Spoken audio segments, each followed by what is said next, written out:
candidates, we do have these shares. We believe that when you take your eye off the ball like that, you're not following your fiduciary duty to do the best you can for your shareholders. So we're going to be launching an inquiry about Bud Light and InBev, and it could be something that leads to a derivative lawsuit filed on behalf of the shareholders of the Florida pension fund. Because why does Jesse Waters just look like that? Like, why does he have this face? He looks like an NPC. Like, he straight up like looks like, would you like to see my wares? He might be an android. Powerful imagery at the Fox News debate. We are moments away from the start of this I debate. did everything Welcome, right and they indicted me. The debate is expected to be 2 hours long. We will do our best to keep the stream going and going and going, but indeed Fox News may shut us down.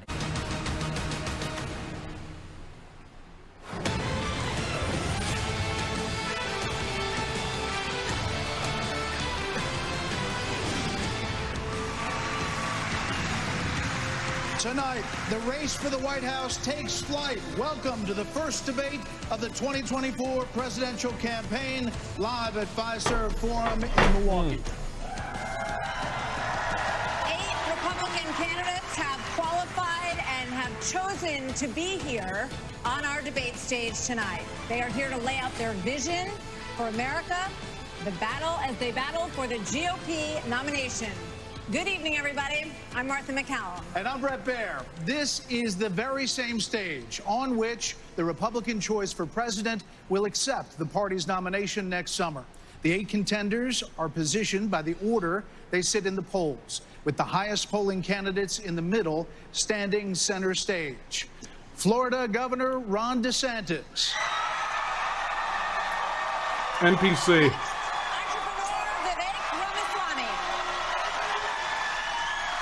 Former Vice President Mike Pence. Former South Carolina Governor Nikki Haley. Former New Jersey Governor Chris Christie. South Carolina Senator Tim Scott. Former Arkansas Governor Asa Hutchinson. And North Dakota Governor Doug Burgum.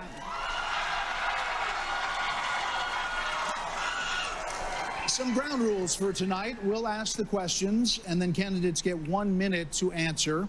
If someone is singled out, you get 30 seconds to respond. And when the time runs out, we all will hear this. Very pleasant. So tonight, these candidates have a big opportunity to break out of the pack and to explain why they are best prepared to be the Republican choice for president. At a time when the likely Democrat nominee, President Joe Biden, is working to convince the country that with Bidenomics, things are looking up. They call my plan Bidenomics. I'm not sure they meant it in a totally complimentary way at the time. But guess what? It's working. But is it? More than 65% of Americans say the country is headed in the wrong direction. And here's the reality for some voters we talk. We have noticed a dramatic increase in prices at the grocery store just across the board. Gas is high and food is high. A lot of people out here homeless because they can't buy food. It's tough when you got mortgage rates at 7-8% versus 2 to 3. It's just you can't afford the house anymore. Inflation is ridiculous. It's killing us out here. As we sit here tonight, the #1 song on the Billboard chart is called Rich Men North of Richmond. It's not true. It is by a singer from Farmville, Virginia, named Oliver Anthony. His lyrics speak of alienation, of deep frustration with the state of government and of this country. Washington, D.C. is about 100 miles north of Richmond. These rich men north of Richmond, Lord knows. Oh, copyright strike this motherfucker. Look what they're doing. Look what they're doing. Oh, can't believe they would steal like that. I don't think you know, but I know that you do. 'Cause your dollar ain't shit, and it's taxed to no end. 'Cause the rich men, 'cause the rich men. So So, Governor DeSantis, why is this song striking such a nerve in this country right now? What do you think it means? There we go.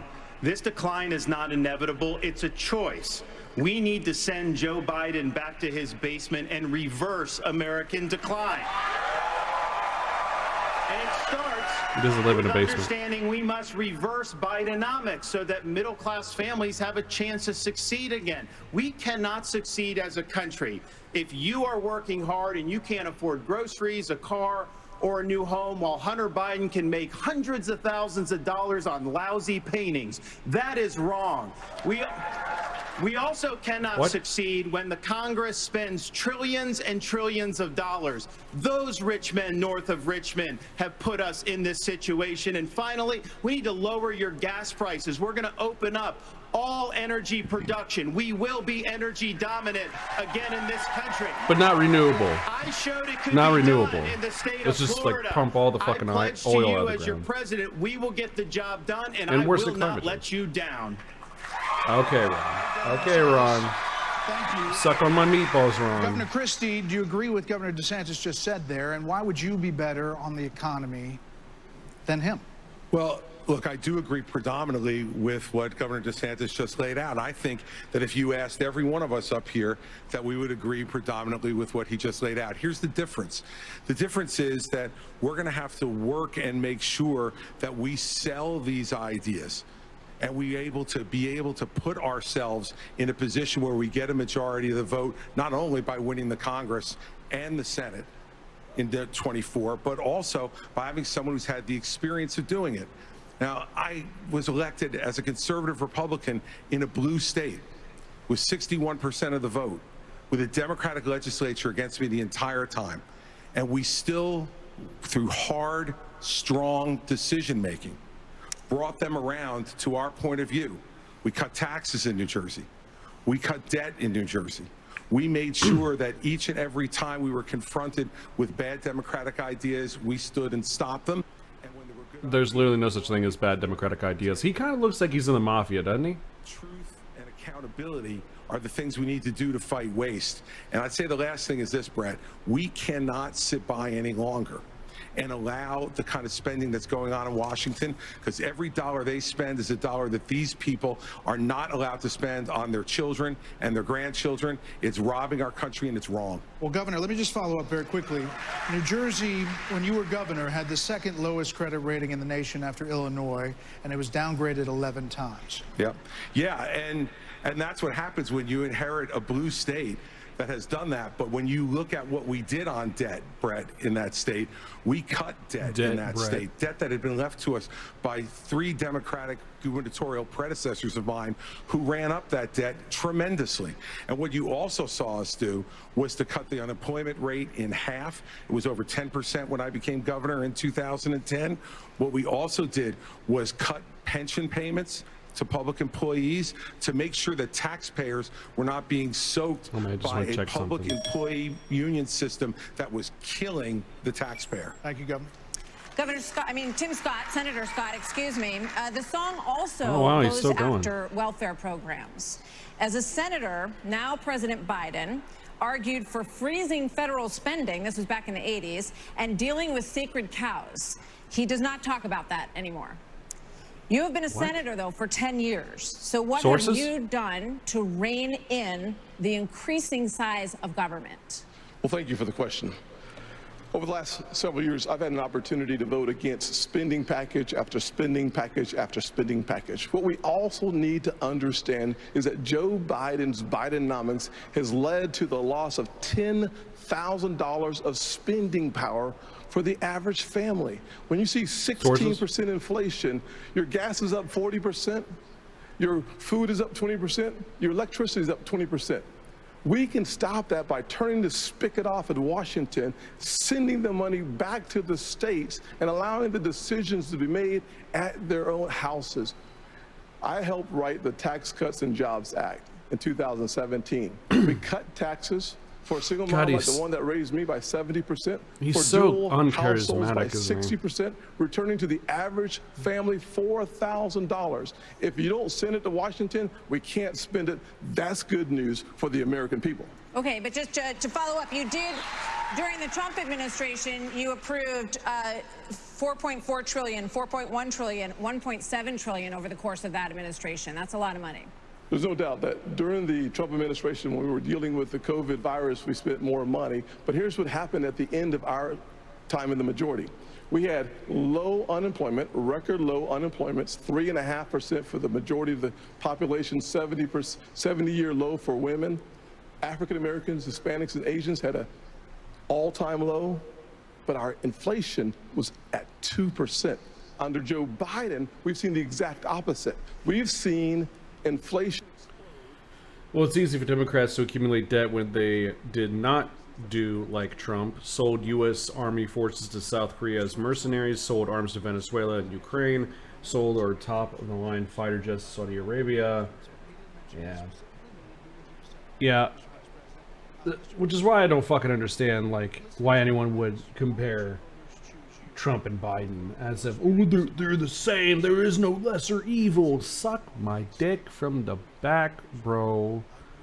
Your opinion is whack, bro. Before this moment, this Oh. So first, let me just address a question that is on everybody's mind at home tonight. Who the heck is this skinny guy with a funny last name, and what the heck is he doing in the middle of this debate stage? I'll tell you, I'm not a politician, Brett. You're right about that. I'm an entrepreneur. My parents came to this country with no money 40 years ago. I have gone on to found multi-billion-dollar companies. I did it while marrying my wife, Apoorva, raising our 2 sons, following our faith in God. That is the American dream. And I am genuinely worried that that American dream will not exist for our 2 sons and their generation unless we do something about it. And I do think Brett is going to take an outsider, because for a long time we have professional politicians in the Republican Party who have been running from something. But we've seen what outsiders do to Trump. To something. To our vision of what it means to be an American today. If you have a broken car, you don't turn over the keys to the people who broke it again. You hand it over to a new generation to actually fix the problem. That's why I'm in this race, and we're just getting warmed up. All right, to you, Governor Haley. So why are you better positioned to turn around this economy that we've heard all of these voters talking about tonight than Mr. Ramaswamy, who is a successful entrepreneur nationally right now? He's beating you in the polls. Well, I don't care about polls. What I care about, the fact is that no one is telling the American people the truth. The truth is that Biden didn't do this to us. Our Republicans did this to us, too. When they passed that $2.2 trillion COVID stimulus bill, they left us with 90 million people on Medicaid, 42 million people on food stamps. No one has told you how to fix it. I'll tell you how to fix it. They need to stop the spending. They need to stop the borrowing. They need to eliminate the earmarks that the Republicans brought back in. And they need to make sure they understand these are taxpayer dollars. It's not their dollars. And while they're all saying this, you have Ron DeSantis, you've got Tim Scott, you've got Mike Pence. They all voted to raise the debt. And Donald Trump added $8 trillion to our debt, and our kids are never going to forgive us for this. And so at the end of the day, you look at the 2024 budget, Republicans asked for $7.4 billion in earmarks. Democrats asked for $2.8 billion. So you tell me who are the big spenders. I think it's time for an accountant in the White House. Vice President Pence. Oh, she was the one that made the most sense out of all of them. That's crazy. 54% of voters say the cost of groceries is a, quote, major problem for them. Right. You blame the Biden administration's spending for that increase. But as vice president, your administration spent more than any prior, $7.8 trillion added to the national debt, $3.5 trillion of that I see it. before COVID. So does that mean that you're part of the spending problem? Well, first off, thanks for the question. Thanks for letting me respond to a reference to our administration's record. I'm incredibly proud of the record of the Trump-Pence administration. I mean, in 4 short years, we rebuilt our military. We revived our economy. We unleashed American energy. And we appointed 3 conservatives to the Supreme Court that gave the American people a new beginning for the right to life. Now, Martha, you asked earlier who's the most best prepared for this job. And I must tell you, with all due respect to all of my friends on the stage, and even to one that's probably looking on.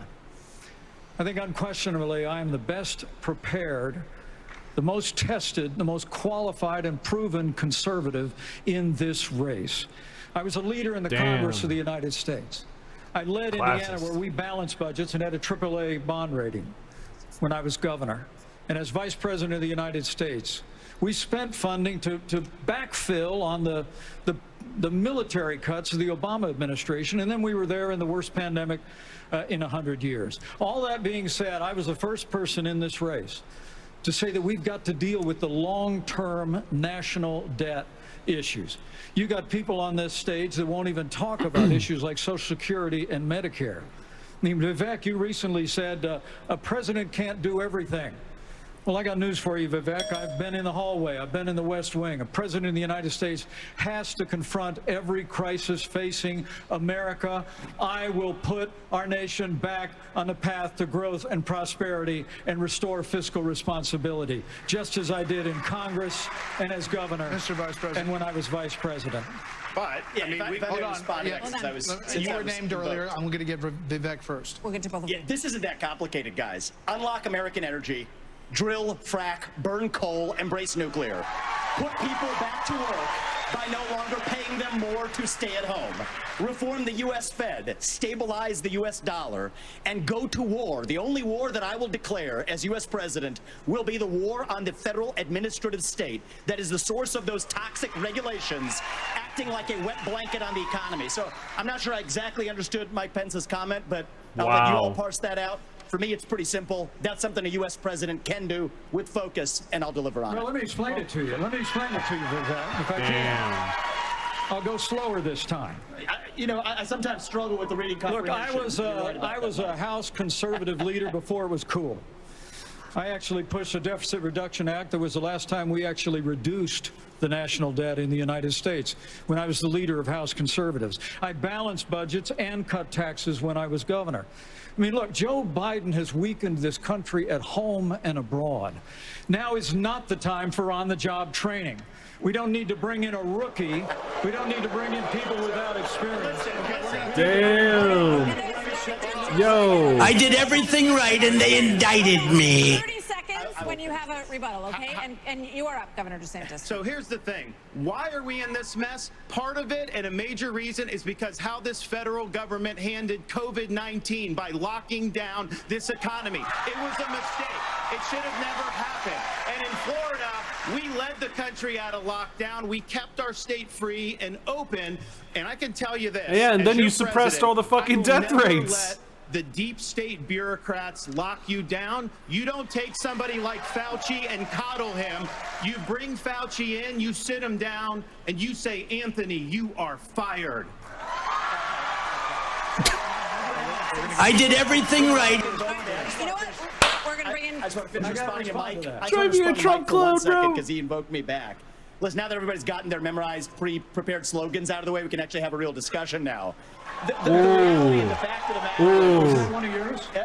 Not really, Mike, actually. We're just going to have some fun tonight. And the reality is, you have a bunch of people, professional politicians, super PAC puppets, following slogans handed over to them by their 400-page super PACs last week. The real choice we face in this primary is this. Do you want a super PAC puppet, or do you want a patriot who speaks the truth? Do you want incremental reform, which is what you're hearing about, or do you want revolution? Okay. And I stand on the side of the American Revolution. We're going to take control back here. We need everyone to have a moment on the economy. Yeah. Revolution. What you really mean is a fucking fascist coup. Dude, this is why I'm worried about Ramaswamy. He better not get the fucking nomination. Like, he's a fascist, period. Stage with all these folks, but how many supervisors does he have? I don't know. But when they were all wishing me well, and I think I took them a little too literally when they said go to Milwaukee and break a leg. So. But I do want to say on this, we're missing something. We can't just talk about the Biden economy because the economy, energy, and national security are all tied together. Of course, we're paying too much for our energy in our state, in our country right now. But part of the reason why is because of the Biden policies on energy. We've got a plan right now, the $1.2 trillion of Green New Deal spending buried in the Inflation Creation Act is something that is just subsidizing China. If we're going to stop buying oil from the Middle East and start buying batteries from China, we're just trading OPEC for Sinopec. And then belatedly, the Biden administration says, no, we're going to put sanctions on Russian oil. Well, we put sanctions on Russian oil, well, then it's 20% off. Who's buying it? China. So if you buy a battery in this country, you buy a solar panel, it's being produced in a plant in China powered by coal, or it's being powered by oil and gas at 20% off. And every farmer in this country would like to buy diesel at 20% off, just like they're buying it in China. Governor Hutchinson, quickly. I mean, this is the closest thing I could find to it. Pro Ramaswamy PAC lands Michael Biundo, I don't know who that is, as senior advisor. Apparently there are pro Ramaswamy PACs. I don't know if he takes money from them or not, but I'm gonna guess he probably does. I mean, after all, the Republicans, why wouldn't they take free money? They want handouts any chance they can. After I left government than when I took over as governor 8 years ago. I tell that because that's what we need in Washington, D.C. We need somebody who can actually constrain the growth of the federal government, that can actually reduce the size, and I've pledged to reduce by 10% our federal non-defense workforce. That's a specific pledge to make that attacks the administrative state. And let me...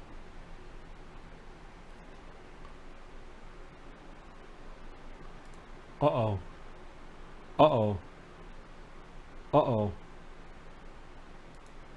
In Homeland Security in times of crisis. Okay. And while I think that that's experience that is important for the future of our country, to be the President of the United States that can lead with positive solutions and be held accountable. Thank you. We have a lot of topics to get to, and I promise we're going to get to everyone if we play within the rules. Okay, next topic. More than 1,000 people are still unaccounted for in Maui after the deadliest U.S. wildfire in more than a century. Hawaii's governor and White House officials said that climate change amplified the cost of human error. And a tropical storm hit California for the first time in 84 years. The ocean hit 101 degrees off the coast of Florida. And in the last month, the heat wave in the Southwest broke records nearly 50 years old. So Alexander Diaz from Young America's Foundation has a question for you. Polls consistently show that young people's #1 issue is climate change. How will you, as both President of the United States and leader of the Republican Party, calm their fears that the Republican Party doesn't care about climate change? So we want to start on this with a show of hands. Do you believe in human behavior is causing climate change? Right. Raise your hand if you do. Look, we're not school children. Let's have the debate. I mean, I'm happy to take it to start. Alexander? So do you want to raise your hand or not? I don't think that's the way to do. So let me just say to Alexander this. First of all, one of the reasons our country's decline is because of the way the corporate media treats Republicans versus Democrats. Biden was on the beach while those people were suffering. He was asked about it. He said no comment. Are you kidding me? As somebody that's handled disasters in Florida, you got to be activated. You've got to be there. You've got to be present. You've got to be helping people who are doing this. And here's the deal. Let's just answer the question. So is that a yes or is that a yes? Is that a hand raise? You do not. I think it was a hand raise for him, and it's my hands are in my pockets. No, because no, the climate change agenda is a hoax. hand. Let us be honest as Republicans. I'm the only person on the stage who isn't bought and paid for, so I can say this. The climate change agenda is a hoax. The climate change agenda is a hoax, and we have to declare independence for it. And the reality is, the anti-carbon agenda is the wet blanket on our economy. And so the reality is, more people are dying of bad climate change policies than they are of actual climate change. Governor Haley, are you bought and paid for? Down by 98% in the last century. Listen. I've had enough. Wait, hold on. I've had enough. I've had enough already tonight of a guy who sounds like ChatGPT standing up here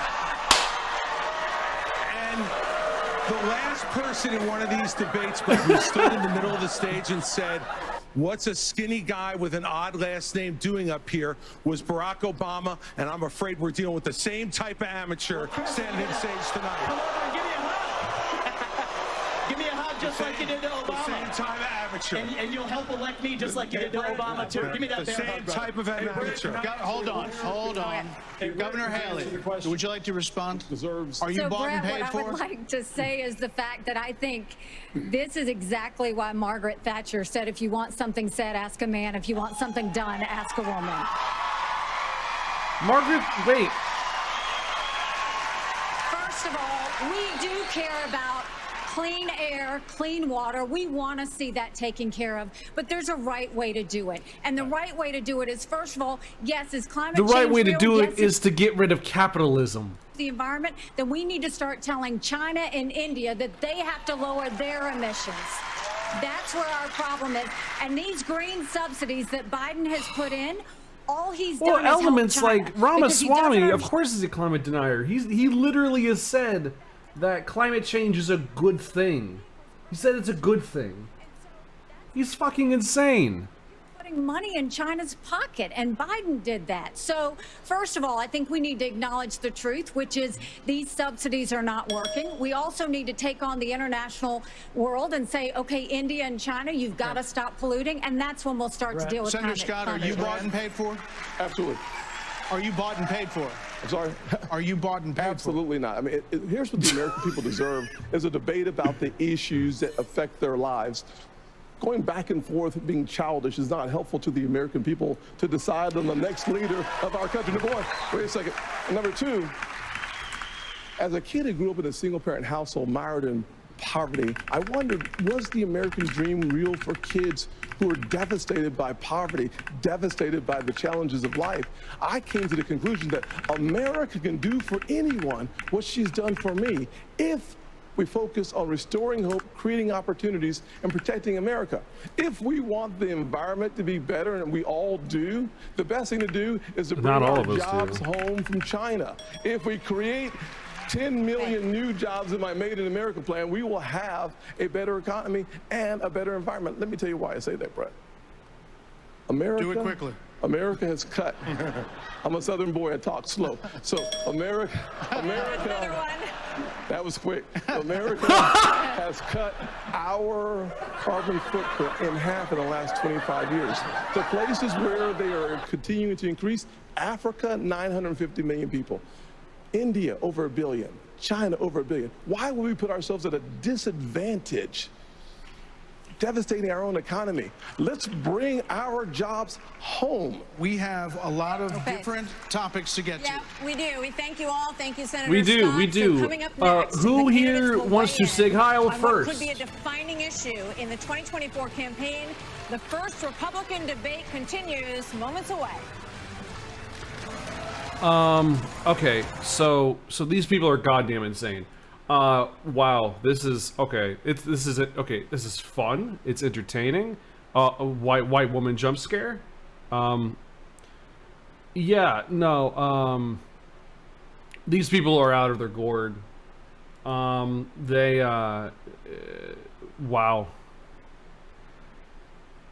I don't even know what to say. Yeah. At this point, man, I don't even know. It's fucking wild. It's fucking wild. None of these candidates are likable. Like put the politics aside from a second, honestly. Just from like how they are as people, you know, like the way that they talk to each other, like how fucking rude that they are, you know. It's, I don't know, I get it's politics, it's cutthroat, whatever, you know, but like they're just so unlikable, man. Like they're just douchebags. They're assholes. Who wants to, yep, I voted for that candidate right there, you know, the one that said, you know, fuck your baby's cancer, I don't care. That's my president. That's who I want to be my president right there. Yeah, dude, like, shut the fuck up, man. This is small. This is tiny ass bitch shit. Okay? There's no definition. There's nothing here. There's like a little bump. You know what I mean? Like there's nothing there. It's like little bitch shit. Okay?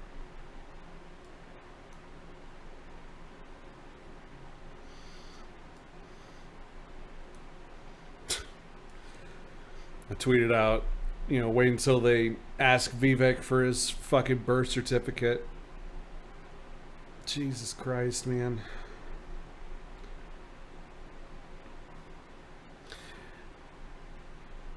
I don't know, man. It is one thing to be an asshole, and another to be tough to make good negotiations and good foreign policy. No, yeah. Yeah, absolutely.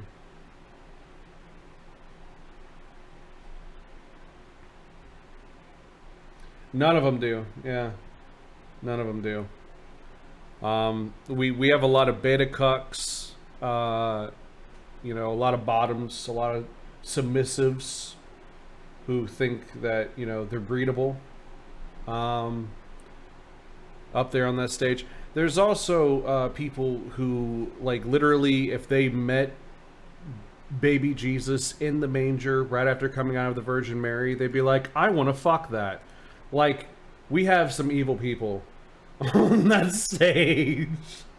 Like, oh. Oh my God, dude. Tell me it ain't so, though. Tell me I'm wrong somehow, though.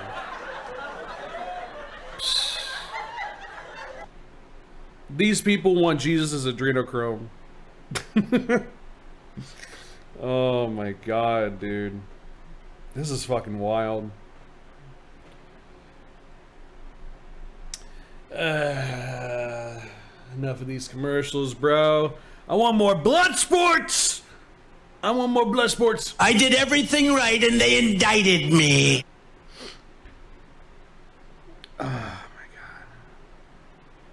I do feel the need to smoke another cigarette. Damn, dog. I got 2 left, too. Fuck. Oh, man. That sucks. Oh. I have to wait anyways. Here we go. I did everything right and they indicted me. Abortion has been a losing issue for Republicans since the Dobbs decision.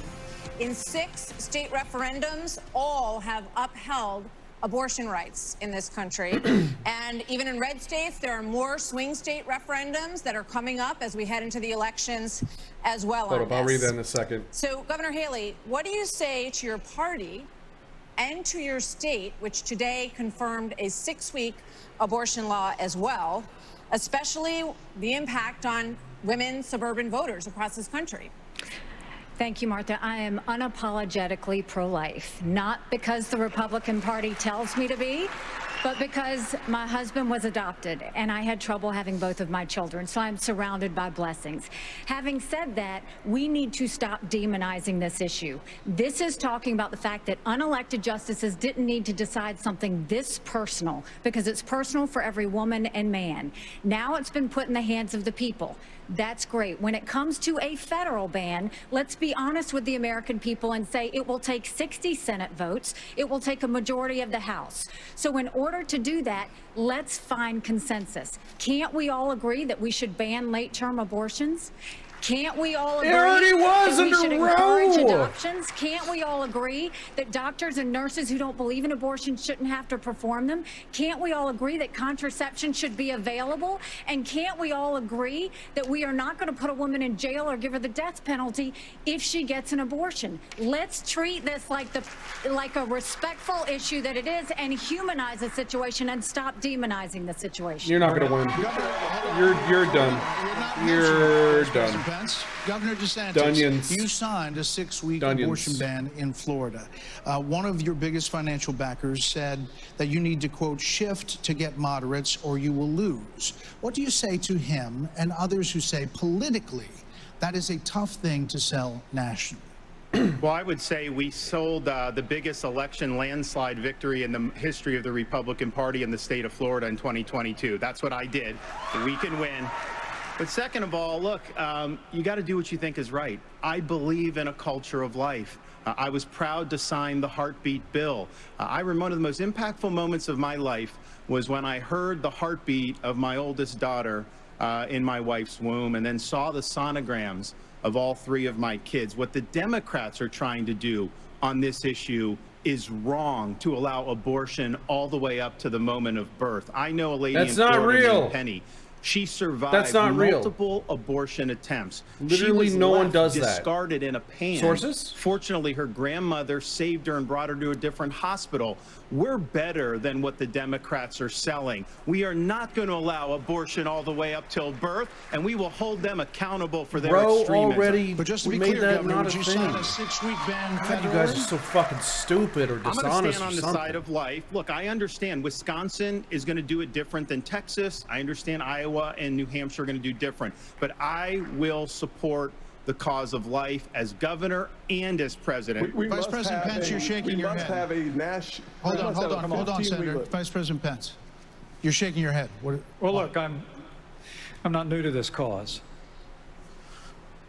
After I gave my life to Jesus Christ as my Lord and Savior, I opened up the book shut the fuck up! Before I formed you in the womb, I knew you. And see, I set before you life and death, blessings and curses. Now choose life. And I knew from that moment on, the cause of life had to be my cause. And I've been a champion for life in the Congress, a champion for life as governor and as vice president. And to be honest with you, Nikki, you're my friend, but consensus is the opposite of leadership. When the Supreme Court returned this question to the American people, they didn't just send it to the states only. It's not a states only issue, it's a moral issue. And I promise you, as President of the United States, the American people will have a champion for life in the Oval Office. Can't we have a minimum standard in every state in the nation that says when a baby is capable of feeling pain, an abortion cannot be allowed? A 15-week ban is an idea whose time has come. It's supported by 70% of the American people, but it's going to take unapologetic That is so not true. That is so not fucking true. That is so not fucking true. Oh, fuck you. No, literally 30% of every state throughout the entire United States identified as pro-life or anti-abortion, or less than 30%. That's bullshit. He's fucking lying. Honest with the American people. We haven't had 45 pro-life senators in over 100 years, so no Republican president can ban abortions any more than a Democrat president could ban all those state laws. Don't make women feel like they have to decide on this issue when you know we don't have 60 Senate votes in the House. 70% of the American people support legislation to ban abortion after a baby is capable of experiencing pain. It's just going to take leadership. Hold on. Jesus Christ. 70% of the Senate does not. You have to be honest with the American people. We have to have a 15-week limit. Let's get Governor Bergman for one minute here. But the Supreme Court did overturn Roe v. Wade, and the result of that decision was that it went back to the states. So that's where it is right now. So as I understand it, you are not in favor of a federal ban. What the fuck was that fucking goofy goober smile? The states, there's about 5 of them, including New Jersey, I think a few others. You look so silly. That allow abortion up until the time of birth, though. If you were president, would you be able to abide that? Well, first of all, I'm a pro-life governor of a very pro-life state. And this issue is, of course, very important. But I am on the record, and I stand behind that we should not have a federal abortion ban. We should not. And the reason why we shouldn't is very simple. It's the 10th Amendment in the Constitution. In the Constitution, which the states created the federal government, not the other way around, it says that there were certain duties allowed to the federal government delegated to them by the states. The rest are left to the states, comma, or importantly, or to the people. We need to get back to freedom and liberty for the people in this country. And we can't have that was the wrong Republicans thing. who fight for 50 years for this great cause and to return it back to the states, and then the next day they turn around and go, no, the feds should do that, because the feds are stepping into people's lives, they're stepping into people's businesses. Over and over, if we say that the Fed should be in on this one, where do we stop? I say that we follow the Constitution, and this is returned to the states. This is where it should be. But Governor Burgum, you signed a 6-week ban. Time out. You signed a 6-week ban. Governor Burgum, you signed a 6-week ban. So you're saying federally, it's all going to go to the states. Yes, and what is going to work in New York will never work in North Dakota, and vice versa. That's Governor why 50 Asa states. Hutchinson, That's why right 50 here. states. This is too important of an issue that I have to address. First of all, the Supreme Court gave it back to the elected representatives, whether it's the states or whether it's the United States Congress. That's so right. there is authority, and that's why President Biden is pushing for a Democrat proposal, which is, in essence, abortion on demand through the term. So they have their extreme position at a national level. It's most likely going to be addressed in the states, but it's certainly fine for it to be addressed at the national level as well. Arkansas has the record of being the most pro-life state in the nation. I signed 30 pro-life pieces of legislation while I was governor.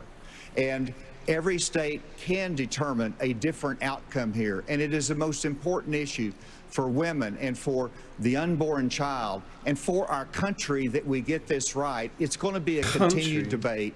Let's talk about it in terms of compassion, in terms of protecting the life, and also understanding how we have to enhance adoption services, how we have to enhance maternal care, those things. Then how we've done about in we Arkansas. put more funding into the shit so that way, like, I don't know, Timmy and Jessica, who were twins and both their parents died in a car wreck and they didn't have any grandparents or anything, maybe they don't get fucked in the foster care system by some weird schmuck named Chuck.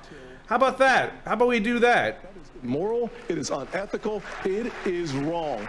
We must have a president of the United States who will advocate and fight for, at the minimum, a 15-week limit. I am 100% pro-life conservative. I have 100% pro-life record. I got to tell you, though, we must fight for life. Our Declaration of Independence, What about adult life? says our Creator gave us inalienable rights that include life. That is a list. That is an issue we must solve. We can't leave it to Illinois. We can't leave it to Minnesota. We can't leave it to Illinois. We must solve that issue with a 15-week limit at a minimum. I think we're all pro-life, but what I would love is for someone to ask Biden and Kamala Harris, are they for 38 weeks? Are they for 39 weeks? Are they for 40 weeks? Because that's what the media needs to be asking. All right, another issue is America and the crime crisis, the homelessness crisis. American cities are in decline. People are moving out as homelessness, drugs, crime move in. What about teen life? There are problems accelerated. They did accelerate during the pandemic and are still rising, actually. Murders in Los Angeles, New York, Chicago, all up 30% between 2019 and now we fearmonger about poor people. 11%, the largest jump in recorded history. Vice President Pence, a lot of this began in the COVID era. How much of what we're seeing? I got an idea. How about we seize the means of production? How about we give, like, actual, like, maximize democracy in the workplace to the proletariat? Maybe then we wouldn't have so many fucking poor people. The Democrats have been talking about defunding the police. Oh, fucking suck my cock. And we ought to be funding law enforcement, particularly in our major cities. How about we fund people? At unprecedented levels. I mean, it's extraordinary to think about the violence fund that's housing, claiming innocent lives food, literally every week in every major city in this country. schools. And yet Democrats and liberal prosecutors in major metropolitan areas continue to work out their fanciful agendas, to do bail reform and go easy. What we need is strong commitment to law enforcement. We need leadership in Washington, D.C. that'll marshal the resources of the states, marshal the resources of the American people. But let me also say it's about opportunity.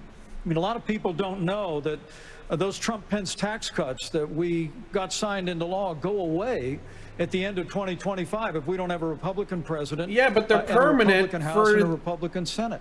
When I'm president of the 83% United of those States, we're actually fucking going tax cuts go to the top 1%, We're going to extend and those it's tax fucking permanent. cuts, and we're going to close the federal Department of Education, block grant all that funding back to the states. With a growing economy and educational choice and law enforcement, we will bring our cities back. Governor Christie, another issue. This weekend here in Milwaukee, reports say there were 30 shootings. No, they have no idea. A idea. number of them including kids. Add that to the big increase in school shootings around the country. Democrats blame this crisis on easy access to guns. They also blame Republicans for blocking gun control legislation. What would President Christie do? You know, I'm proud of the fact, Brett, that I'm the only person, along with Governor Hutchinson, up on this stage who's actually running United States Attorney's Office. I ran the 5th largest office in America in a state where there is significant urban crime. And the problem is not going to be solved by more money. The problem is that these prosecutors in these localities in the states are refusing to do their job and to arrest violent criminals. So what a President Christie would do is appoint an attorney general who would instruct each of the 93 U.S. attorneys that they are to take over the prosecution of violent crime in every one of those cities that are failing to do so. We have plenty of room in the federal prisons to lock up these violent criminals and clean up what's going on all across this country in these individual cities. Secondly, what we need to make sure that each and every one of these criminals understand is that the laws apply to everybody. And when Hunter Biden fills out a fake application, a false application for a gun permit, and then is facing a 10-year mandatory minimum, which was mandated by legislation sponsored by his father, and then you have a Justice Department that walks away from those charges, we're telling people that the law doesn't apply to everybody. In a Christie administration, obviously he would go to jail for 10 years. What about President Ramaswamy? What does a President Ramaswamy do about guns? So the reality is we have a crime wave in this country and we know how to fix it. The question is, do we actually have the spine to do it? More cops in the streets who are on the streets able to do their jobs without looking over their shoulder for getting sued. And we also have a mental health epidemic in this country. Just over the same period that we have closed mental health institutions, we have seen a spike in violent crime. Do we have the spine to bring them back? I think we should. As president, I will. But it's not just drugging up people in those psychiatric institutions with Zoloft and Seroquel. It's a deeper issue. I think faith-based approaches can play a role here, too. Oh, my God. We're in the middle of a national identity crisis. And I say this as a member of my generation. The problem in our country right now, the reason we have that mental health epidemic, is that people are so hungry for purpose and meaning at a time when family, faith, patriotism, hard work have all disappeared. What we really need is a tonal reset from the top, saying that this is what it means to be an American. Yes, we will stand for the rule of law. Yes, we will close the southern border where criminals are coming in every day. And yes, we will back law enforcement because we remember who we really are. And that's also how we address that mental health epidemic in the next generation that is directly leading to violent crime across this country. Governor DeSantis, really quickly. Governor DeSantis. We don't have an identity crisis with that. We're not looking for a new national identity. The American people are the most faith-filled, freedom-loving, idealistic, hardworking people the world has ever known. We just need government as good as our people. Well, Mike, I think the difference is you might have, some others like you may have on the stage, it's Morning in America speech. It is not Morning in America. We live in a dark moment, and we have to confront the fact that we're in an internal, sort of cold cultural civil war. And we have to recognize that people with the failed government in Washington, D.C. We just need government as good as our people again. So let me just finish addressing that slogan, because I don't know what that slogan means. We need to shut down the administrative state. That's actually how we translate it. Crime has been on the rise in Florida, Governor DeSantis. How do you stop crime? Well, actually, crime's at a 50-year low in Florida. Not in Miami. We're happy with that. Well, the statewide, it's a 50-year low. And so here's the thing.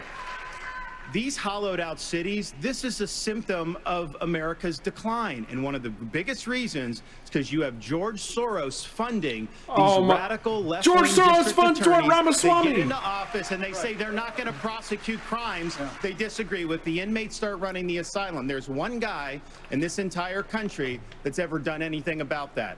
Me. When we had 2 of these district attorneys in Florida elected with Soros funding who said they wouldn't do their job, I removed them from their posts. They are gone. And as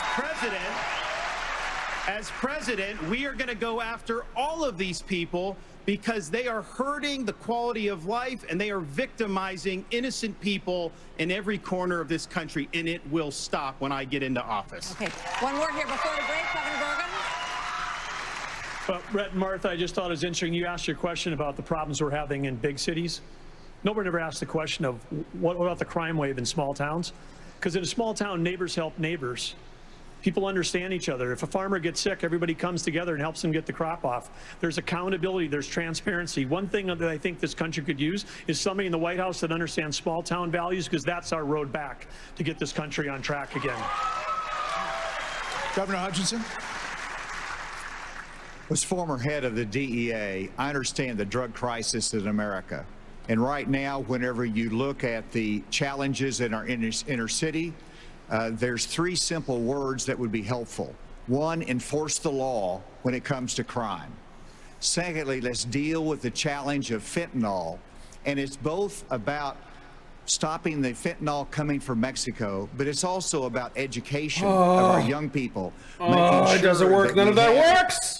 The tools that are needed for None of that has worked. Addiction counseling. It's That's not just what Mexico. We expanded in Arkansas as well. Whenever you look at the underlying challenge of America, though, no one likes to see an America with smash and grab in our inner cities.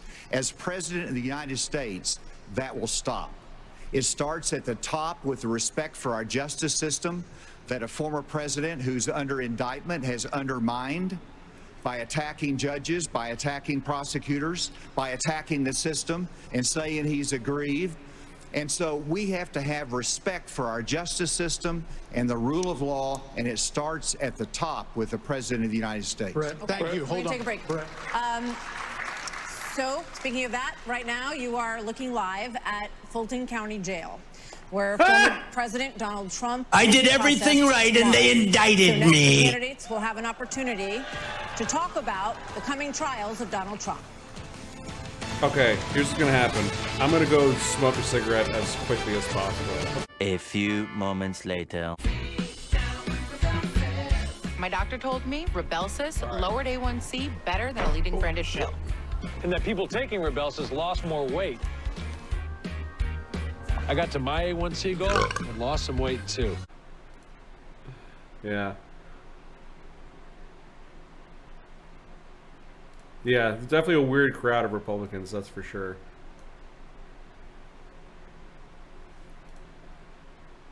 There are no winners in this debate.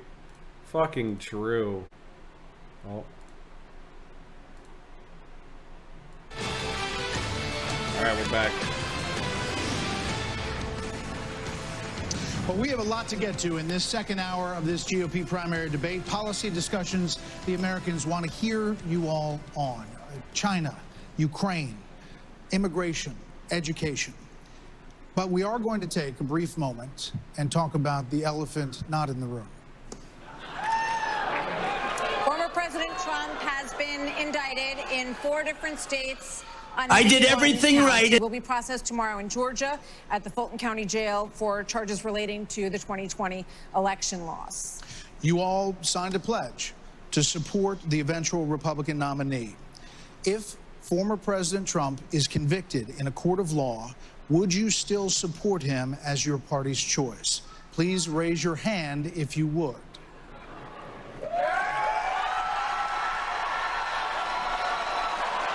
Wow, they all fell in line except for Hutchinson over here. Hold on.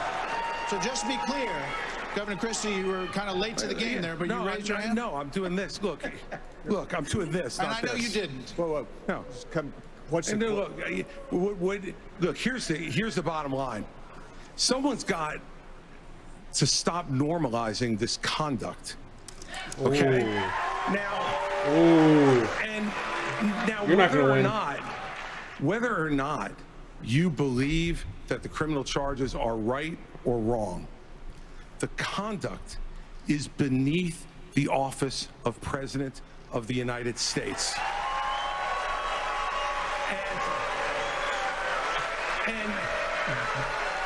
You better beware of them fucking This is the Patriot great Front thing about boys. this country. Those Proud Bullying Boys. is allowed, but it doesn't change the truth.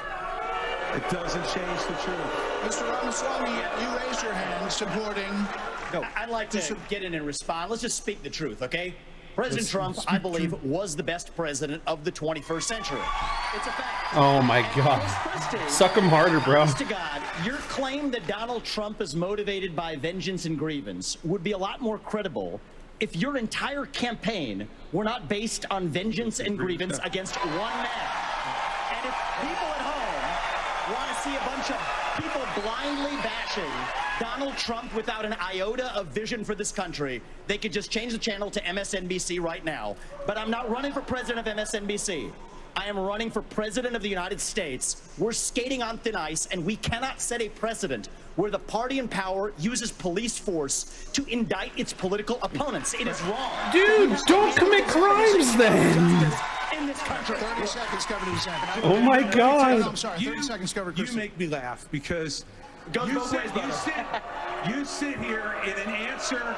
You sit here in an answer right. Hold on one second. You sit here in an answer.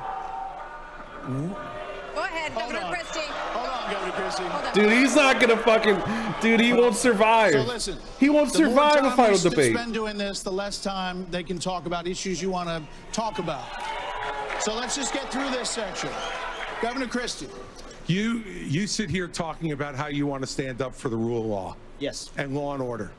And the fact is that it can't be selective. In your book, you had much different things to say about Donald Trump than you're saying here tonight. Well, it is very true. It's very true. I read it, and I know. The difference between bad behavior and illegal behavior, Chris, and you as a prosecutor should know better. Yeah, you know what? I know a lot better. There's a difference between bad behavior. And I know a lot better than you do. You've never done it like you've never done anything to try to advance the interests of this government except to put yourself forward as a candidate tonight. And here's the thing. We've stood up for law and order. I did it as U.S. attorney. I did it as governor. And I am not going to bow to anyone when we have a president of the United States who disrespects the Constitution. He said, your MSNBC contributor. he said, Martha, Martha, it's important to say that the president said, Donald Trump said, it's okay to suspend the Constitution.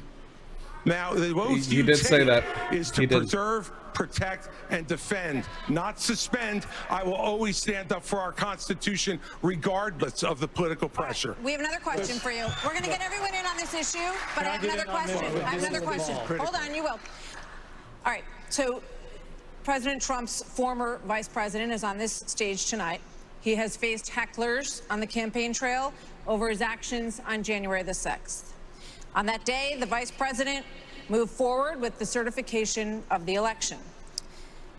So do you believe that Mike Pence did the right thing, Senator Scott? Do you believe he did the right thing? Absolutely. He did the right thing. Number one. Number two. Oh, God. We should be asking ourselves a bigger question about the weaponization of the Department of Justice. When I'm president, the first thing I'll do is fire Merrick Garland. Second thing I'll do, fire Christopher Wray, because we need Lady Justice to wear a blindfold. Without that, no one has confidence in our justice system. 17% of Republicans have confidence in our Department of Justice. Here's why. We keep seeing not only the weaponization of the Department of Justice against political opponents, but also against parents who show up at school board meetings. They're called, under this DOJ, they're called domestic terrorists. They are. They're domestic terrorists. They are. They want the trans kids to commit suicide. Let me finish my comments. Yeah.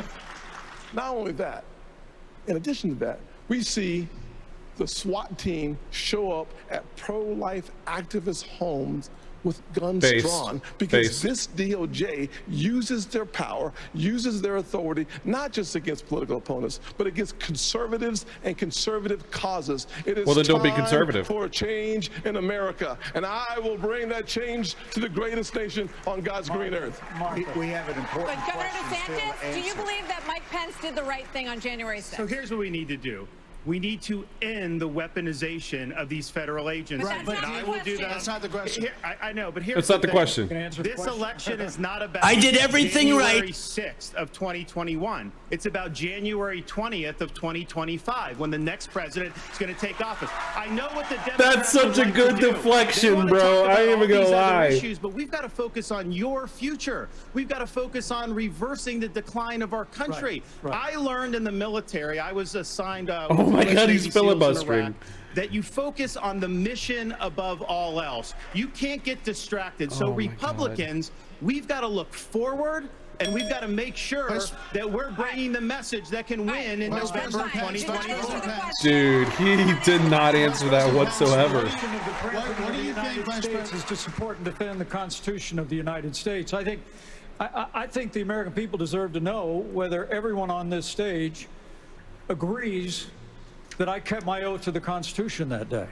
There's no more important duty. So answer the question. I've answered this before. So yes.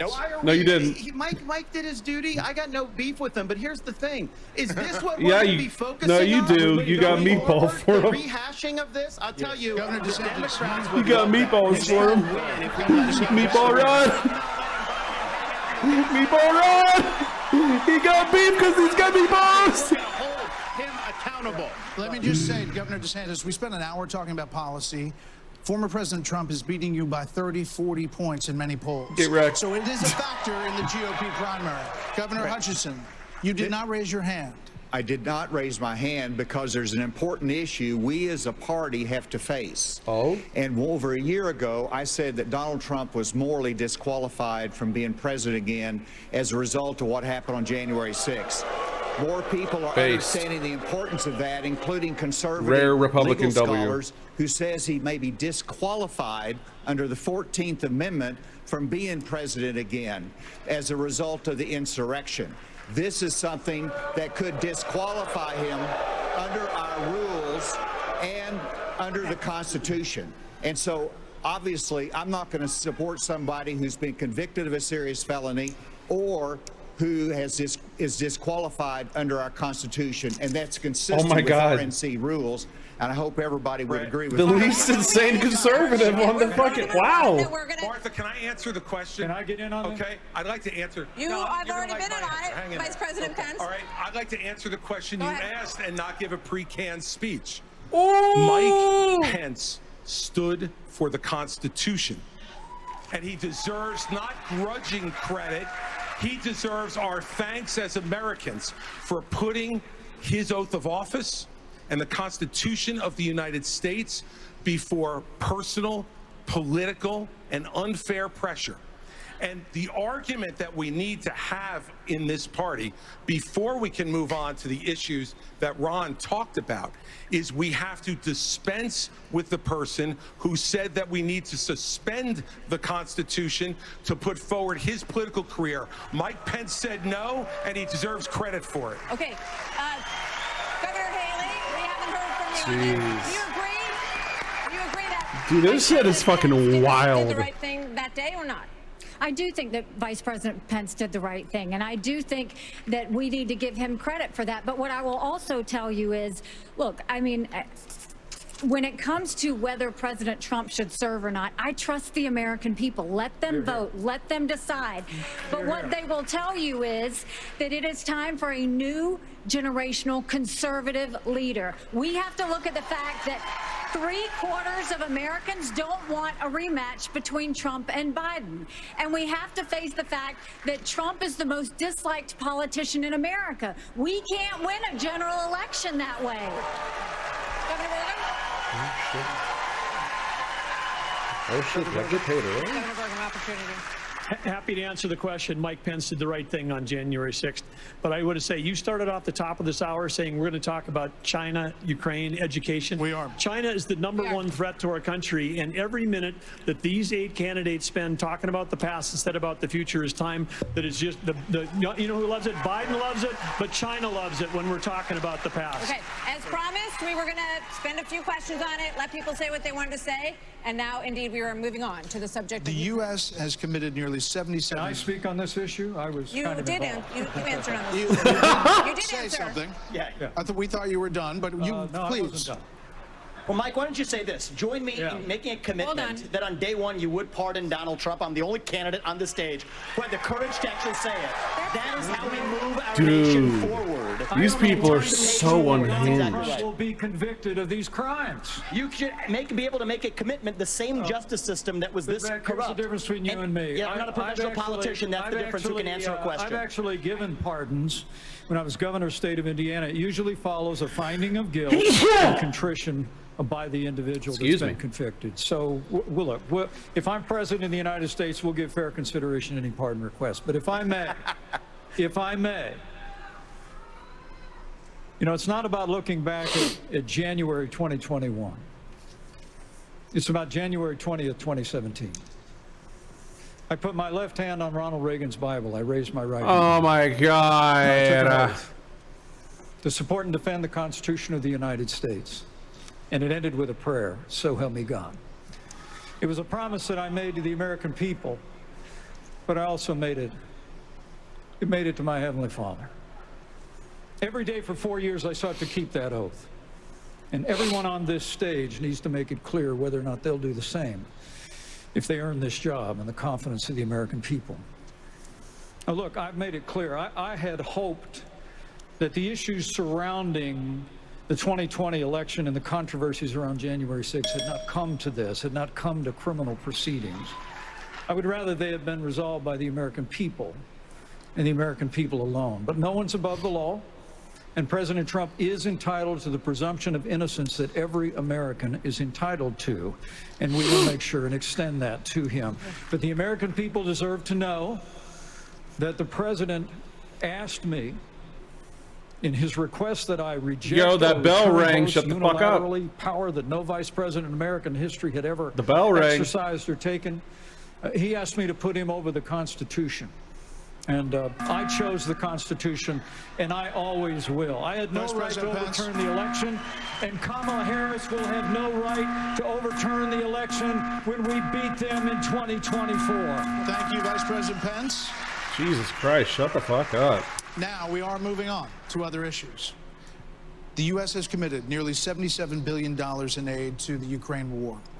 The administration is now asking. Oh God, here we go. Here we go with the Putin more. sucking. Regardless boy. of that, the specifics of that plan, is there anyone on stage who would not support the increase of more funding to Ukraine? We would not support it. Europe needs to step up. I mean, I would have Europe step up and do their job. All right, Mr. Ramaswamy, Jesus Christ, here we go. Governor DeSantis? Here we I go. will have Europe pull their weight. Right now, they're not doing that. You would not support and I think we need more to do. funding. And I think our support should be contingent on them doing it. And I would have support in China to be able to take China and do what we need to do with China. Mr. Ramaswamy, you would not support an increase of funding to Ukraine? I would not. And I think that this is disastrous, that we are protecting against an invasion across somebody else's border when we should use those same military resources to prevent across the invasion of our own southern border here in the United States. Oh my God. Driving Russia further into China's hands. All of you, Russia-China please, alliance for is the love of single God, greatest threat we shut face. the fuck and up. I find it offensive that we have professional politicians on the stage that will make a pilgrimage to Kyiv, to their Pope, Zelensky, without doing the same thing for people in Maui or the south side of Chicago or Kensington.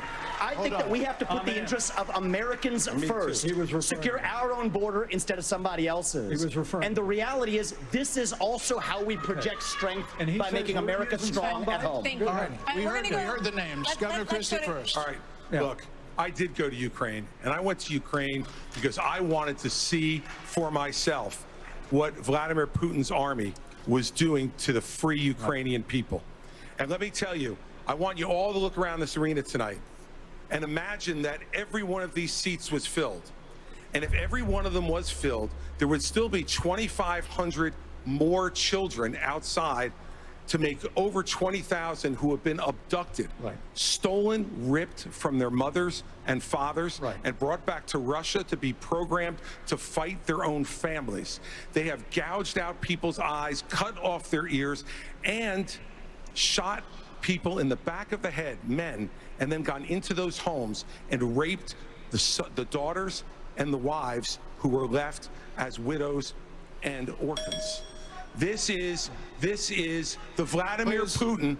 This is the Vladimir Putin who Donald Trump called brilliant and a genius. If we don't stand up against this type of autocratic killing in the world, we will be next. Bars. Not gonna lie, bars. Fuck all of them, but bars. Governor Haley, we'll come back. Vice President Pence was mentioned. You get 30 seconds. Yeah, well, let me be clear. Anybody that thinks that we can't solve the problems here in the United States and be the leader of the free world has a pretty small view of the greatest nation on earth. That is incorrect. We can do both, Vivek. We've done both. We've been the leader of the free world and the arsenal of democracy for years. The Reagan Doctrine years ago made it clear. We said, if you're willing to fight the communists on your soil, we'll give you the means to fight them there so our troops don't have to fight them. Vivek, if we do the giveaway that you want to give to Putin to give him his land, it's not going to be too long before he rolls across a NATO border, and frankly, our men and women of our armed forces are going to have to go and fight him. I want to let the Ukrainians fight and drive Putin and the Russians back out into Russia. I want to just briefly address Pence. Vice President Pence. I have a newsflash. The USSR does not exist anymore. It fell back in 1990. Did I say the real threat?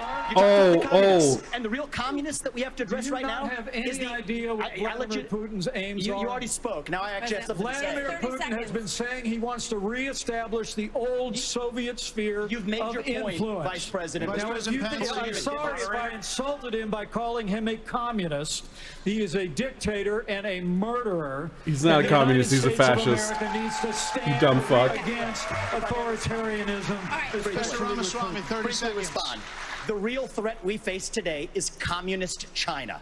And we are driving my God, they're ultra-capitalist. The Russia-China Oh my God, alliance dude. is the single greatest threat we face. Nobody in either political party's talking about it. And I am the only non-neocon on this stage. But keep us out of war. Mr. Vice President, we can't hear. Mr. Vice President. Is to give Russia everything they've got. Mr. Vice President. Give them a promise that Ukraine will never be in NATO.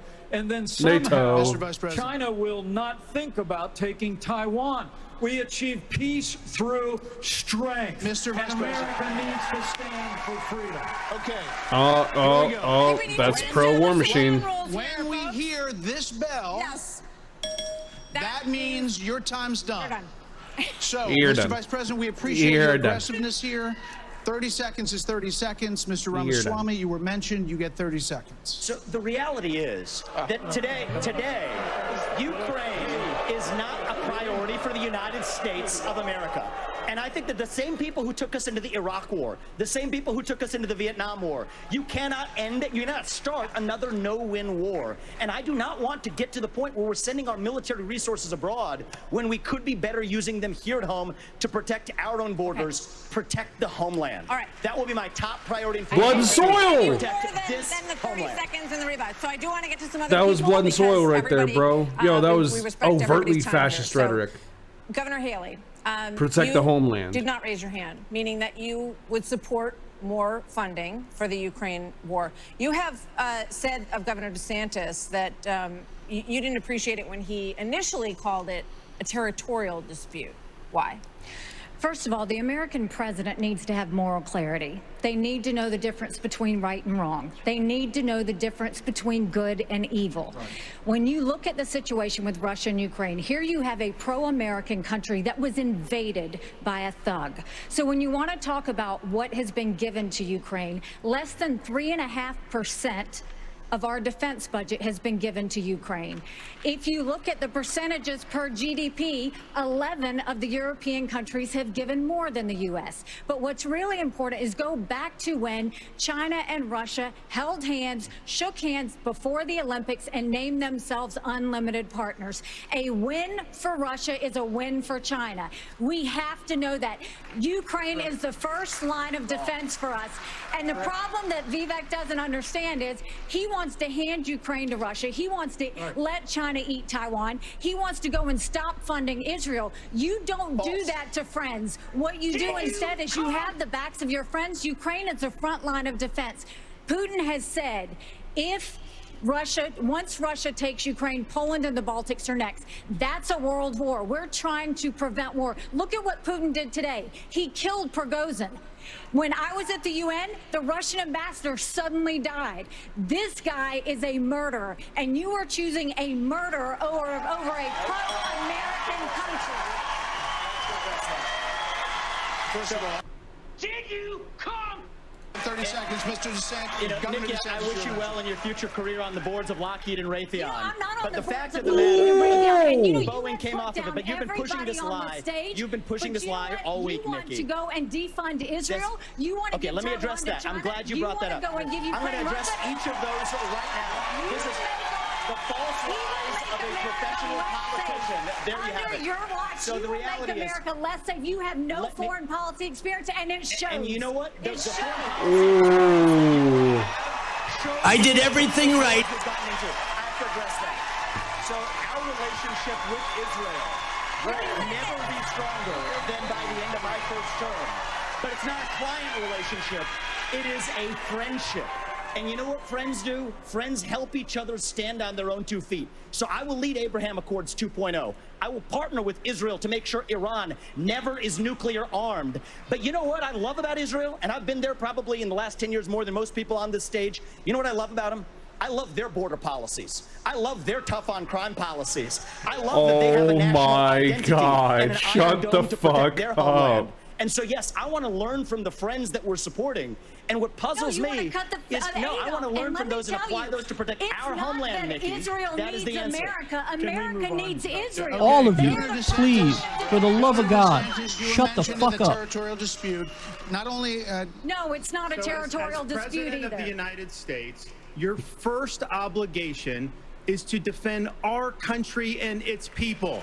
And that means you're sending all this money, but you're not doing what we need to do to secure our own border. We have tens of thousands of people who are being killed because we're not handling both. And so I am going to declare it a national emergency. I'm not going to send troops to Ukraine, but I am going to send them to our southern border. When these drug pushers are bringing fentanyl okay, all right, so we're gonna wage war with fucking Mexico. We're going to use force, and we're going to leave them stone cold dead. We're actually going to move on to China. Wow. We're going to talk about China. Okay. Governor Bergen. How did China people get has away the with this biggest navy in shit? the world, the biggest army in the world. Now they have warships off the coast of Alaska. They are threatening Taiwan. In coming years, China will have 1,500 nuclear warheads, it's believed. The U.S. just arrested 2 sailors accused of spying for China within our military. So the question is, how would you deter China as a president, Bergen? Well, this is the #1 issue we're facing, and of course we haven't been talking about it, and we act like that letting Russia win in the Ukraine is like a gimme as opposed to a gift to China. Russia has become China's gas station. But how would we do it? The Biden administration is a complete fail. China imports 10 million barrels of oil a day, more than any other country in the world. They do not even have all the food they need to feed everybody in that country, so they don't have energy security or food security. But the Biden administration sends Blinken, Yellen over there. They're over there talking. They don't even bring up energy because they're too busy trying to kill the U.S. energy here. And what we need to do is not meetings, not press releases, because something that would send a lot more than a press release is actually Harpoon missiles. We need anti-ship missiles on Taiwan. The way that you have a war never start, which is the goal, the way you have peace through strength, is that you actually have strength. You actually have deterrence. And what we have in what we've got going on in Ukraine is an example of when deterrence fail. What is an example there of Biden's disastrous withdrawal from Afghanistan, the fact that he green-lighted Putin moving into Ukraine, and then now they see weakness, and when they see weakness, they make a move.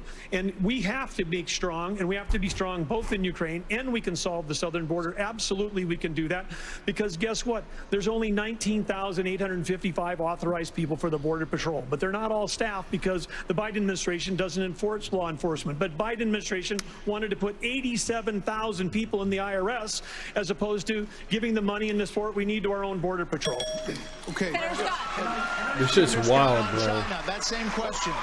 Can I speak about China? Let's fire the 87,000 IRS agents and hire or double the number of Border Patrol agents. I just left Yuma, Arizona about 2 weeks ago. You're psychotic. The most pressing need of the American people from a national security standpoint is our southern border. Oh my God. 70,000 American. Dude, they just say the same dude, the fucking playbook is insane. They just say the same shit over and over and over again.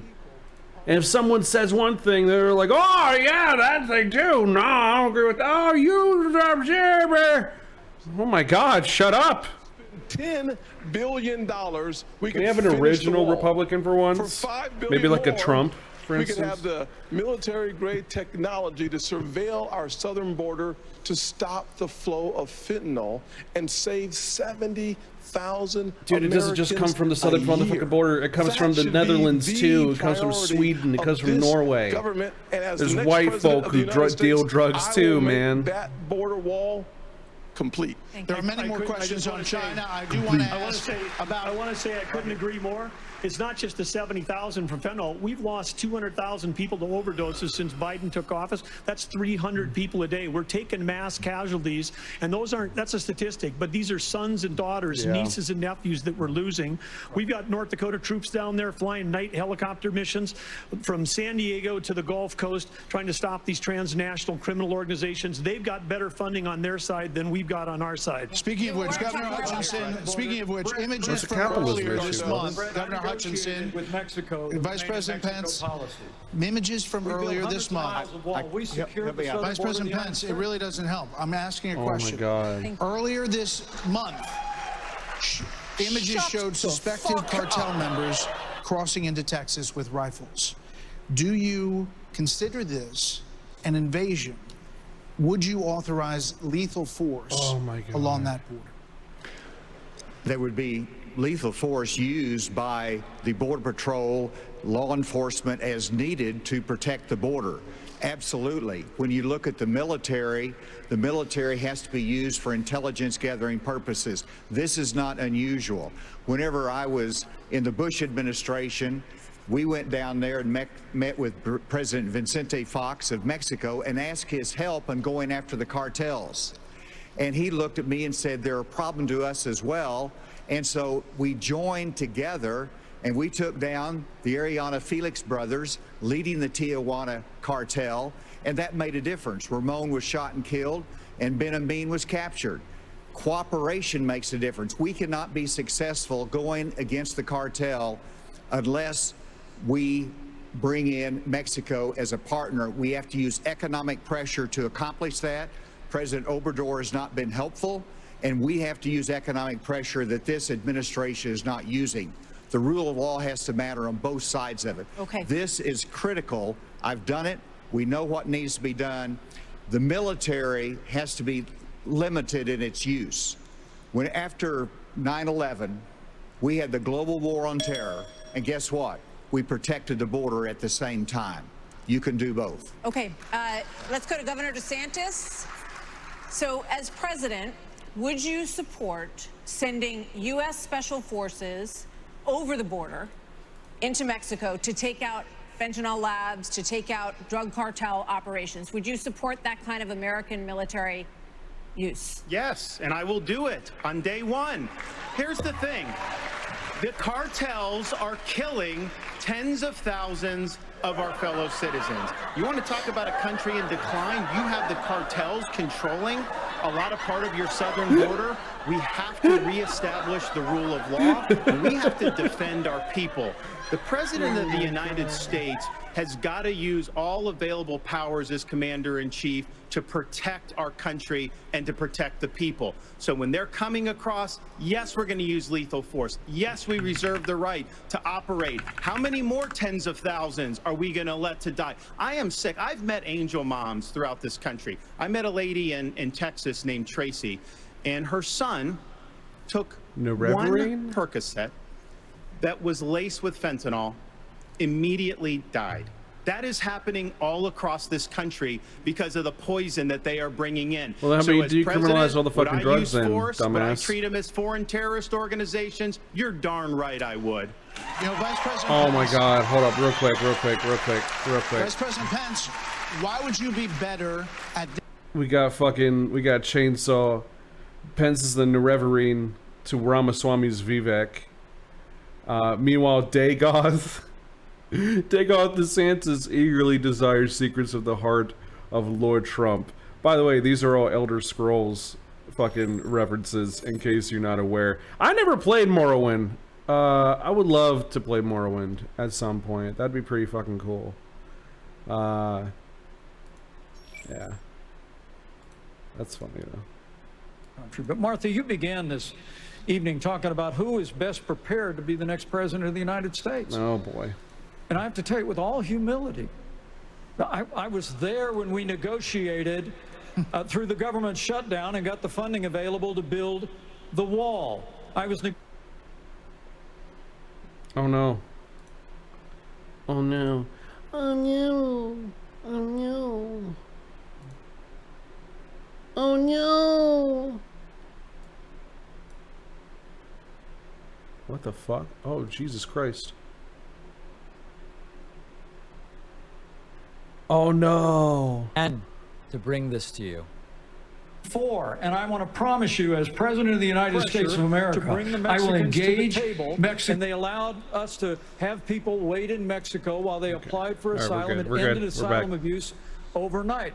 We got the Mexicans to deploy their National Guard to their southern border and our southern border as never before. And I want to promise you, can you as President of the United States of Can you fucking behave, please? Oh my God. Mexico the exact same way, and we will partner with the Mexican military, and we will hunt down and destroy the cartels that are claiming lives in the United States of America. Okay, thank you.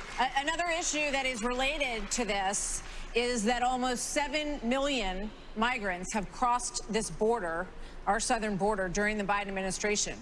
So, Governor Christie, what would you do about the 7 million who are here? How would you handle them? What would you do?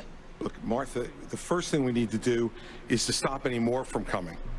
That's the first thing we need to do. Then the next thing we need to do with the folks that are here is to, again, as we've talked about all night tonight, we have to have law and order in this country.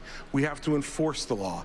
And what that means is to make sure that people who come here illegally are not rewarded for being here illegally. We have so many wonderful people from around the world who are waiting in line, following the law to try to come here and pursue the American dream. And those people are Chris, waiting and waiting white and waiting folk don't like because brown people. we haven't dealt with the problem of the folks who are here. We have to have them detained. We have to make sure that they are not rewarded for having broken the law. And one last thing on this fentanyl issue. With China, we can't take our eye off of that ball. Right. Yes, it's important that we secure the border. Very important, as I just said. But China is sending these chemicals to these drug cartels for them to create the fentanyl that is killing hundreds of thousands of our citizens. The Chinese are engaging in an act of war against us, killing our citizens. We better make that priority one in our conversations with China and to try to straighten that relationship out, because if we don't, we're going to lose more and more of our citizens. I just want to clarify, would you send those people back? Of course. You'd have to. Jesus We have Christ. a lot of issues that Americans care about. If Republicans win, no matter who's the nominee. In education, as millions of American children are not proficient in reading or math after this. Oh God, they're going to talk about the wokeness. They're going to talk about the wokeness here in a note. I'm going to smoke more of my cigarette, but I do want to read this real quick before I go. Elements, thank you for this. You said earlier Small find, and then another.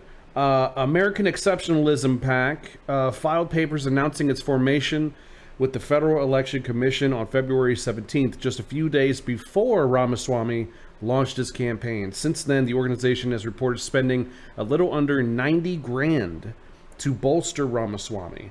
And a biotech entrepreneur and billionaire, Ramaswamy raised $7.7 million in the second quarter, $5 million of which he donated to himself, according to this latest campaign finance report. Which, that's wild to me. Dude, just, I don't know, just spend your own money on your own campaign. Why do you need to donate to yourself? Like, that's so dumb. Maybe I don't know. Maybe there's some sort of thing I just don't know about.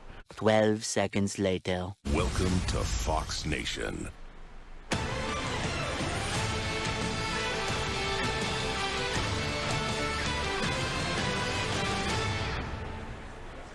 The nation's report card was the weakest ever for American school children, exposing chronic absenteeism, deep declines for reading and math for 15-year-olds and 13-year-olds. Governor DeSantis, you would eliminate, you said, the Department of Education. But as president, would you still have a responsibility to fix this crisis as we see it?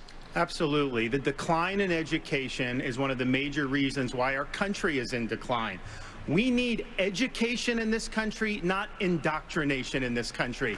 And in Florida, we stood up for what was right. First, we had schools open during COVID, and a lot of the problems that we've seen are because these lockdown states lock their kids out of school for a year, year and a half. That was wrong. We stood up. I took a lot of fire for that. I was pilloried by the media, but I stood for our kids. And as president, I'll stand for you and your kids as well.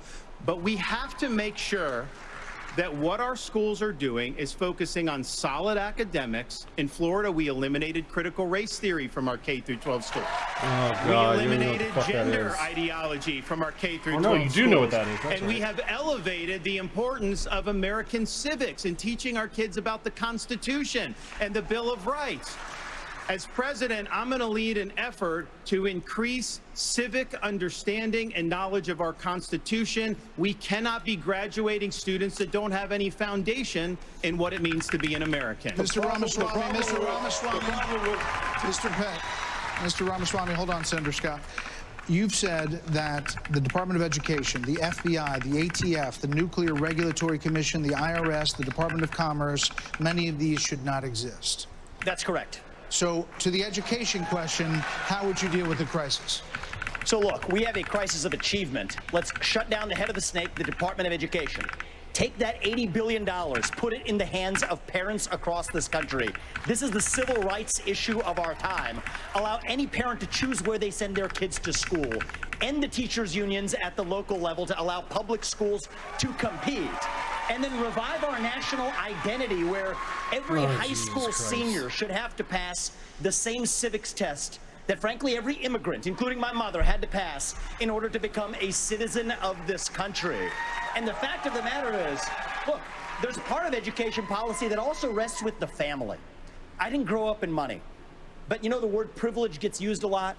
Well, you know what? I did have the ultimate privilege of two parents in the house with a focus on educational achievement. And I want every kid to enjoy that. So part of the problem is we also have a federal government that pays single women more not to have a man in the house than to have a man in the house, contributing to an epidemic of fatherlessness. And I think that goes hand in glove with the education crisis as well, because we have to remember education starts with the family, and the nuclear family is the greatest form of governance known to mankind.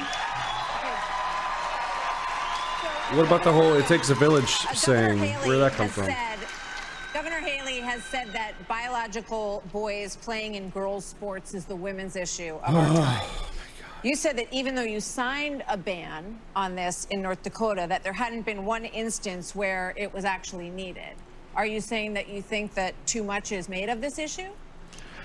No, I'm saying in North Dakota, we made a priority of protecting women's sports, and we've done that in our state. But I would absolutely do that. But I do think when we start talking about education and we think that we're going to have a federal government one-size-fits-all, we're just completely losing track of the fact that education differs by states. Some Some school districts are doing a fantastic job, some less so. But the idea that every school district, state, and every teacher is somehow indoctrinating people is just false. You know, when I was building a company from scratch, you know, with small town kids, and we went, you know, grew up in a town of 300, but we built a global company in 132 countries with over 100,000 customers. We listened to those customers. We spent time with them. We talked to them. We did that. And as governor, well, education is one of the biggest part of a state budget. So as a governor, I shadow a student. I don't, the night before I find out the student finds out, I'm going to go to every class with them. I don't sit and lecture school districts how to do it. I go and see the experience. And there's a lot of things that have to change. But what needs to change in education is it's innovation. We're doing it the same way we did it 50 years ago with innovation, not regulation. I would get rid of the Department of Education. I would give block grants to schools, but I'd give them on merit based on who's doing the most innovative. I just got done holding the 7th annual Governor's Conference on Innovation Education. You should see what the people are doing when you cut loose the red tape, get the burden off their back. They care. Teachers in this country, the vast majority of them care about those kids. They're working in low-paying jobs, and they're fighting for those kids and their families. Governor Haley, you said that this is the women's issue of our time. First, I'll tell you, as you know, as a parent, the one thing you want is for your child to have a better life than you did. And we can talk about all of these things, and there's a lot of crazy woke things happening in schools, but we've got to get these kids reading. If a child can't read by 3rd grade, they're 4 times less likely to graduate high school. So we need to make sure we bring in reading remediation all over this country. We need transparency in the classroom because parents should never have to wonder what's being said or taught to their children in the classroom. Parents need to be deciding which schools their kids go to because they know best. And let's put vocational classes back into the high schools. Let's teach our kids to build things again. When we do that and we allow that innovation, that's when it'll get back. I do agree we need more vocational schools. I will always say I'm going to fight for girls all day long because strong girls become strong women become strong leaders, and biological boys don't belong in the locker rooms of any of our girls. We're going to start the lightning round. So where are they going to go? Where are those quote-unquote boys going to go? They're going to go in the boys' locker room and get raped? Is that it? Is that what you want? President Biden will be 82 years old on Inauguration Day. Nearly 70% of Americans say that he is too old to serve. So is Trump. Should presidents have to pass a mental and physical test in order to serve Vice President Pence? Age limits. Age limits. Well, it might be a good idea to have everybody in Washington, D.C. pass a mental and... But 30 seconds, no. The American people can make those judgments. But let me say, I'm running for president of the United States because we don't need a president who's too old, and we don't need a president who's too young. We need a president who's been there. We need a president who knows how Congress works. What about a president who's in touch? How states worked. And on this education issue, Martha, I was fighting against No Child Left Behind when Republicans were doubling the Department of Education. I'll also shut down the federal Department of Education. And when I was governor, we doubled the size of the largest school choice program in America. And we'll give school choice to every family in America when I'm in the White House. This is a lightning round, Mr. Ramaswamy. I think you were mentioned there. You're 38. You're the youngest on the stage. You've said, and you just said, you want a civics test or public service for those under 25 to be able to vote. So the question is, do you want a mental acuity test for presidents over 75? I believe in the people of this country to tell the difference between somebody who's an automaton and somebody who's actually a thinking agent in the White House, which we don't have in there today. And I will tell you, we didn't have in there past 4 years either. I think we do need somebody of a different generation to lead this nation forward. Look at the way I've run this campaign. Going to the south side of Chicago, to Kensington, in the middle of Philadelphia, where traditional Republican candidates don't go. We have an opportunity to build a multi-ethnic, working-class majority to deliver a landslide. Oh my God! And I think I'm the only candidate. He's trying to be a Republican Bernie Sanders. To bring all of those voters along to deliver a Reagan 1980 revolution. We're going to do it in 2024. Oh my God! He's trying to be a right-wing Bernie. I will answer that. I will answer that. 30 seconds. 30-second quick answer. Y'all need to get control of this debate. Everybody's going to get Listen, we're getting control of the debate. This is a lightning round, not rolling thunder. Governor Hutchinson, all right, that was a good 30 line. seconds on the same question. On education, first of all, look at Arkansas. We have to compete with China. I built computer science education. We led the nation in computer science education, going from 1,100 students to 23,000 students taking it. This is how you Bet you all of compete your with students China. went to liberal As President of universities. the United States, I will make sure we go from 51% of our schools offering computer science to every school in rural areas and urban areas offering computer science for the benefit of our kids, and we can compete with China in terms of technology. Thank you, sir. This is going to go to this is coming to you.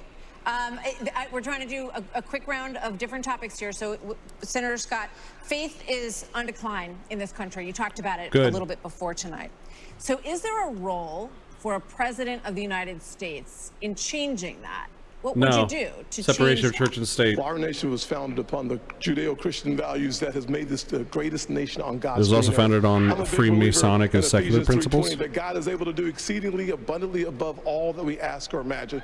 Our responsibility should be to model the behavior we want others to follow. On education, the only way we change education in this nation is to break the backs of the teachers' unions. They are standing in the doorhouse of our kids. Okay, anti-workers' rights. Into failing schools and locking them out of the greatest future they could have. As President, Governor DeSantis, would you support some mandatory military service for all Americans? I think it should be voluntary. I'm somebody that volunteered to serve, inspired by September 11th, and I deployed to Iraq alongside U.S. Navy SEALs in places like Fallujah. I actually was Ramadi, expecting a different and answer. It's something that I think has taught me, you know, when you go in that type of environment, anything you have, your personal agenda, you check it at the door.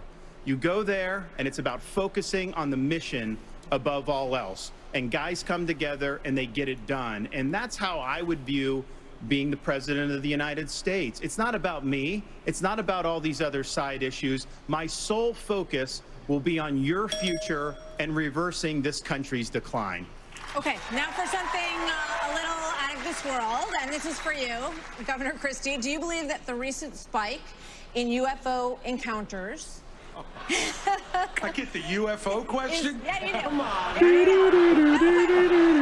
But, okay, we've been hearing a lot of testimony in Congress, and people are taking this a lot more seriously. And we're hearing that, you know, there are things going on that people aren't aware of.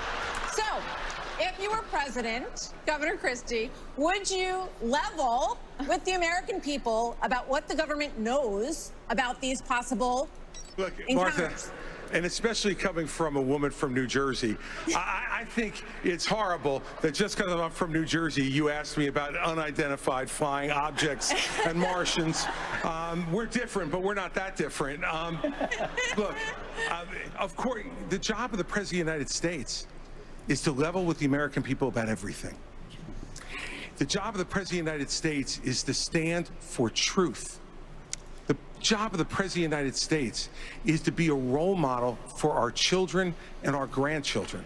And so whether it was UFOs or this problem of education, and Tim's right, by the way, and I started this in 2010 by going right after the teachers' unions in New Jersey and drove them down to an all-time low popularity rating because they were putting themselves before our kids. That is the biggest threat to our country, not UFOs. Okay. Well, coming up, we've got closing arguments, plus right after the debate, Hannity is live from the spin room right here in the Fiserv Forum with reaction from all the candidates. As soon as they step off the stage, we'll be back.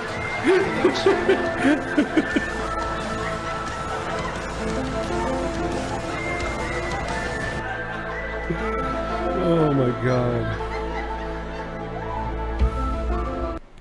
Oh my god, dude. What the fuck is this shit? We're all gonna die. Oh, Mark Wahlberg, what are you doing?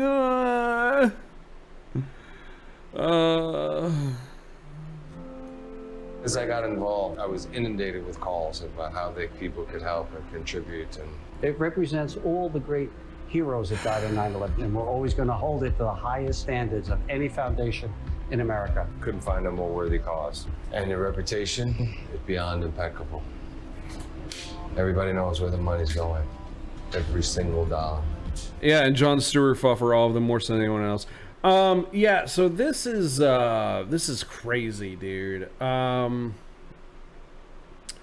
This is probably the most unhinged shit I've seen in a long time. It's fucking crazy, bro. It's so fucking wild.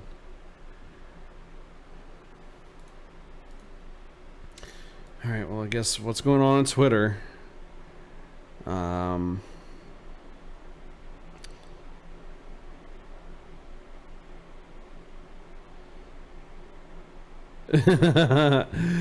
Chris Christie believes in aliens confirmed. True. Oh my god. Chris Christie been eating good in Milwaukee. Aw. I like that, but that's mean. Okay. Is that stupid shark Mr. Wonderful he calls himself? Huh? What? What are you talking about?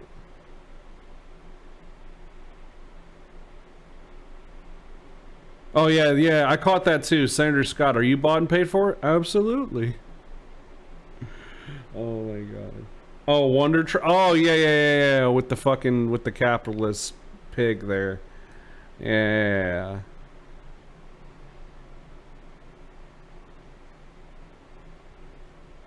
Oh yeah, this is dude. Don't be smiling in your mugshot, bro. Come on. I don't even know if you're allowed to or not. That's kind of weird, actually. Trying to Goldilocks. Mike Pence trying to Goldilocks his age. No shit, though. Oh my god. The grandson of Jimmy and Rosalind Carter says we're in the final chapter in a health update. He's still fully Jimmy Carter. Oh, wait, what? Oh my god, wait, hold on. What the fuck? I thought he was dead. I thought he died. What the fuck? Wasn't that a thing that happened? What? Huh?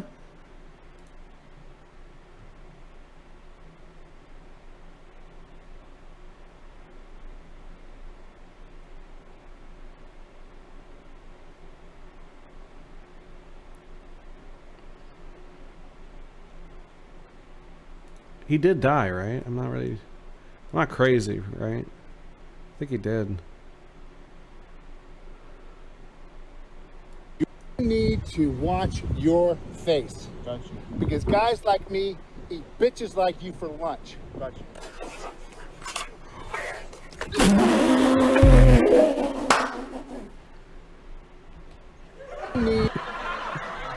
Get wrecked! Get wrecked! Get wrecked! Oh man, that's good shit.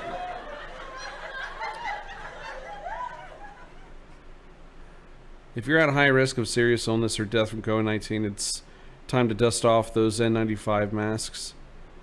Great. I mean, I'm not a fan of masks, but it's like I'm gonna wear them if I need to, you know. I don't understand that. Like that's the thing I don't understand about these fucking people, dude. It's like I don't like masks either, man. But like, dude, do you want to fucking die? Do you want to give it to your kids and kill them? Give it to your grandma, grandpa, kill them? The Reagan Foundation and Rumble to bring you the second. You want to wheeze after one flight of stairs, you dumb fuck? Pretty nice there. 20 years ago, 70% of American adults said they were extremely proud to be an American.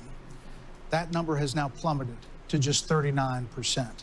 In his pitch to get to the Oval Office, President Reagan called America the shining city on a hill, a beacon of hope and optimism.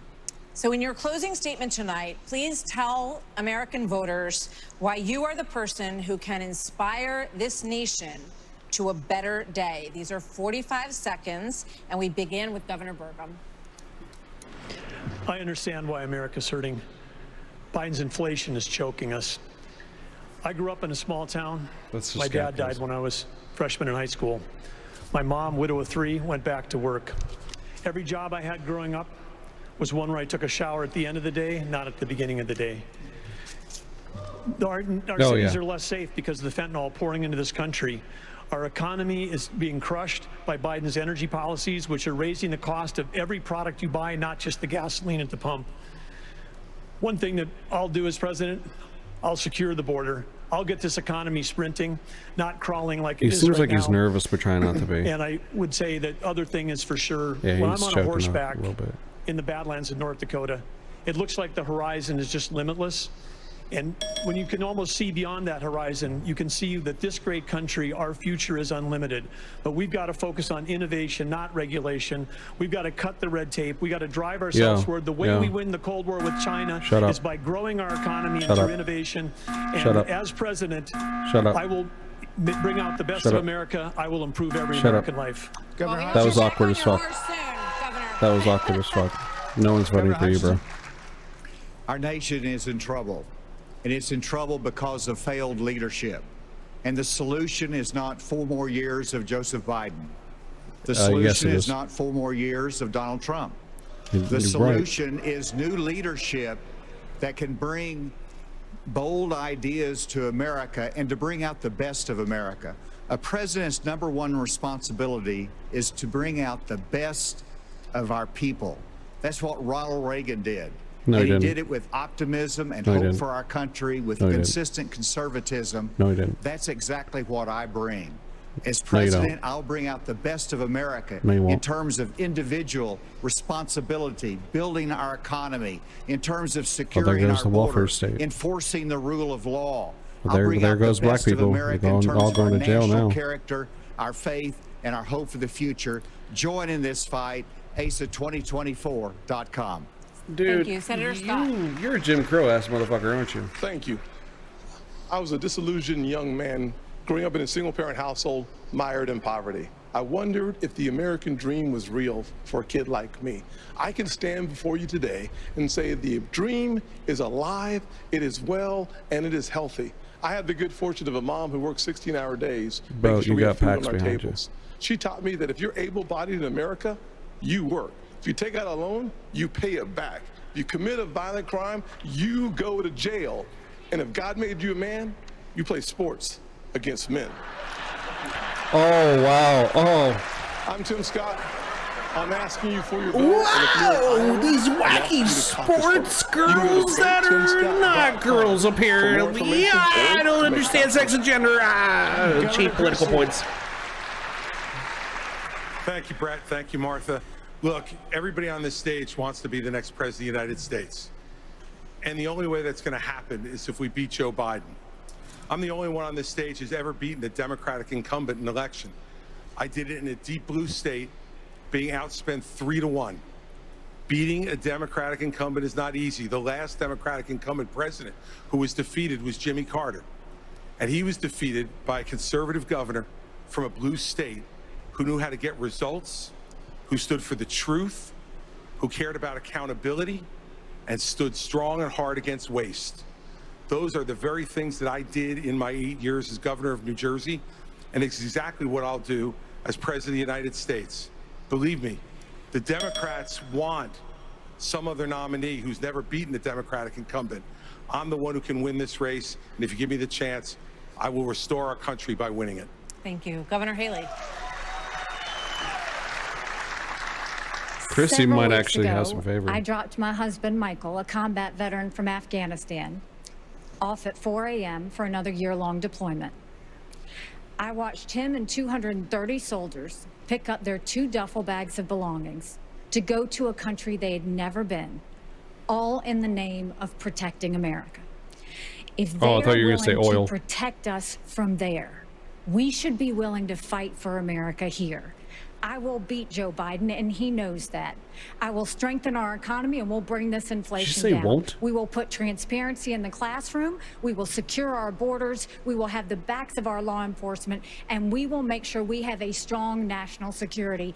And once again, we will make sure we have an America that is strong and proud. We have a country to save. Join us. Go to NikkiHaley.com, and let's get it done.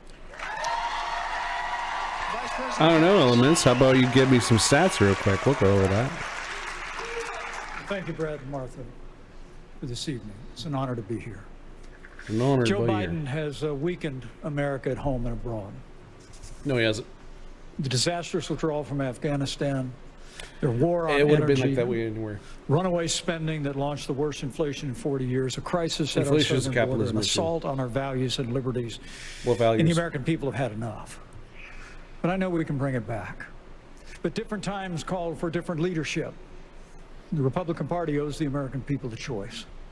Proven leadership at the national level that knows how to move a conservative agenda forward. We proved in the Trump-Pence years you can turn this country around faster than you can imagine. And I have faith we will again. Yeah, Because I have faith fascism. in the American people. The good, decent, hard-working, faith-filled, idealistic people of this country. And I have faith And a theocrat. that God is not done with America yet. And Yep. if we will Say renew our theocrat. faith in one another and renew our faith in Him who has ever guided this nation since we arrived on these wilderness shores. I And know the best enslaved days for black the greatest people and nation on earth genocided the are yet to come. natives. Thank you. Mr. Ramaswamy. I was born in 1985, and I grew up into a generation where we were taught to celebrate our diversity and our differences so much that we forgot all of the ways we are really just the same as Americans, bound Nope. by a common set of ideals that set this nation into motion in 1776. And this is our moment to revive those common ideals. Nope. God is real. There are two genders. Fossil fuels are a requirement for human prosperity. Reverse racism is racism. An open border is not a border. Parents determine the education of their children. The nuclear family is the greatest form of governance known to man. Capitalism lifts us up from poverty.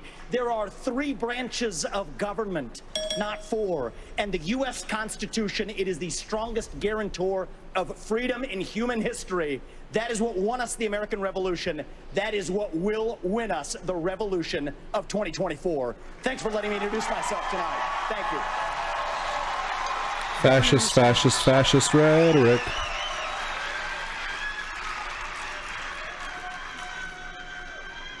Governor? This is our time for choosing. We will send Joe Biden back to his basement and we will reverse the decline of this country. I'm a blue-collar kid. I work minimum wage jobs to be able to make ends meet. I understand the importance of the American dream, and I know how that's slipped away from so many millions of Americans. We'll restore it. I'm a veteran who served in Iraq. I know what it means to put service above self. I'm also a dad and a husband to 6'5" and 3-year-old. I understand the importance of protecting parents' rights and the well-being of our children. In Florida, we showed it could be done. I made promises and I delivered on all of those promises. 2024 is make or break. We're not getting a mulligan, no excuses. I will get the job done, and as your president, I will not let you down. God bless you all. But I will put down everyone who disagrees with all me. the candidates on the stage tonight, and thank you to Milwaukee. Thank you, everybody. We will see you on the campaign trail from debates to primaries to the general election and the conventions before that. Thanks for joining us. Sean Hannity from the Spin Room starts right now. Take it away, Sean. Take it away, Sean. Don't take it away, Sean. Suck my cock instead. All right, so that was a shit show. That was goddamn insane. That was probably, yeah, that was the craziest shit. Review? Oh yeah, we have to get like the actual content out of that. Okay, wait. No shit though. I live in perpetual terror of YouTube's inconsistent and draconian content moderation and DMCA guidelines, which is why I didn't. We did a watch party. I didn't have. Not the only platform I've been on Twitch. Are you streaming on Twitch right now? No, I'm not. I'm getting. Oh my God, is that so Destiny? many people that write to me, essentially just attacking oh my me God, that's for Destiny. associating you, whatever the hell that means, because of XYZ thing that you've said. And the list is so wild. I don't know. Are any of these things true? You've become a right winger. You now hate the left, including me. You are now playing coy with white supremacists. Are any of these things true? All of those and more. Every bad thing you think about me is true, and more than that, David. Are you being serious? No, why would you think I'm being serious? Oh, I don't. So like, you haven't denounced the left or something? You just have some No, I'm frustrations a with goddamn it? progressive. I'm the only guy out here on the front lines fighting this war. Okay. Oh yeah. David. Oh yeah. Okay, it's taken on a little bit of a weird tone, but How'd you who do you think were your standouts for tonight? I'm curious. sorry, the standouts. Yeah, like who do you think had a who came away the victors? From I here? Give think me, like, your Trump top was tier. the biggest winner tonight, honestly. You really think so? Listen, the first half of the debate, I think Vivek was strong. Okay, hold on. And- Wait. Shut the fuck up. I don't care. Destiny is a fucking cuck. All right, hold up. So we got. Okay. All right, hang on. We are gonna have to interpret this. So this is Chris Christie's fucking state. College educated is literally half. $745 billion in gross domestic product. Just over 9.2 million. Median household income is 50 grand. Crime and corrections is number 5. Okay. Economy is 24. That's not good. Second in education. That's quite the ranking. Fiscal stability 49, as in it's like the second to worst. Healthcare is number 8. That's surprising. Infrastructure is 35. That's not good. Natural environment is 26. That's not good. Opportunity number 43. Bro, New Jersey fucking sucks. Oh my god, dude. Yo. And as we all know, like, there's a ranking missing on here, and it's for UFO sightings. As we all know. See, that's actually from New Jersey right there. That's a Jerseyman's hand right there. That's a Jersey ball. That's a Jersey guy. Jersey activity. Oh my god. I can't believe they really asked about UFO. I just can't believe that shit. That's so fucking wild to me, man. They actually asked about UFOs. That's fucking insane to me. Wow. Serious thing, you know what I mean? Yeah, no, I know. It is the populist take, right? Yeah. He also wants to raise the voting age to like 25, doesn't he, or something? It's so funny. He wants to be the candidate of the next generation and also not let you vote unless you're 25 years old. It's like, but this is just crazy. It doesn't make any sense. Yeah. Running him down real quick. I guess these are my quick thoughts on everybody. I feel like DeSantis is in his own world. He's writing off his record. Like, I don't think he talked to another person this entire debate. I'm not even sure if he did. Vivek, I agree with you. Very strong first impression. In the beginning, I was like, I think this might be his standout moment. He's going to come off really strong. And then he just completely disappeared for the last like hour of that debate. I noticed something that he's good with the slogans like Trump, but he's very bad with like the witty comebacks. Yes. Almost every single time he got into a back and forth. With Christie, he didn't do well. With Pence, he didn't do well. With Haley, I think he got slaughtered. Oh, that was the worst moment for him. It seemed like the wind was let out of his sail. Okay, so I don't like that David Pacman has anything to do with him. Used to drive evangelical voters. And not even just evangelical voters, just people who aren't keen on abortion. But now that they've actually done that, it turns out, whoa! Full-on abortion bans are actually crazy unpopular. Like, really not popular. Really cringe. You know? So it seems like they're kind of walking it back, because before they were doing this whole like, well, no, we should ban it everywhere. And now they're trying to run this like states' rights line. But there are real consequences to the States' rights to do what? In fact, the response they've gotten from the abortion issue has been so bad, I wouldn't be surprised if they dialed back their upcoming plans to ban contraceptive access as well, at least for the most part. Temporarily, probably. Yeah, I don't know. I don't really know what to say that isn't being said. I guess I should pull this back up. You know, the fact of the matter is that, like, it's not I'll go ahead and refresh it. Okay.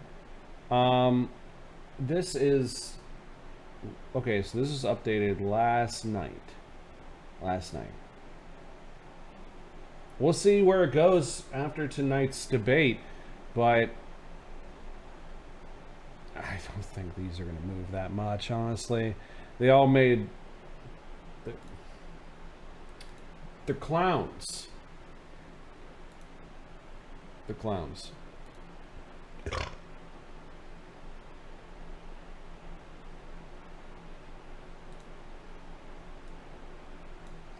Yo, okay, this is a good take right here. Number one,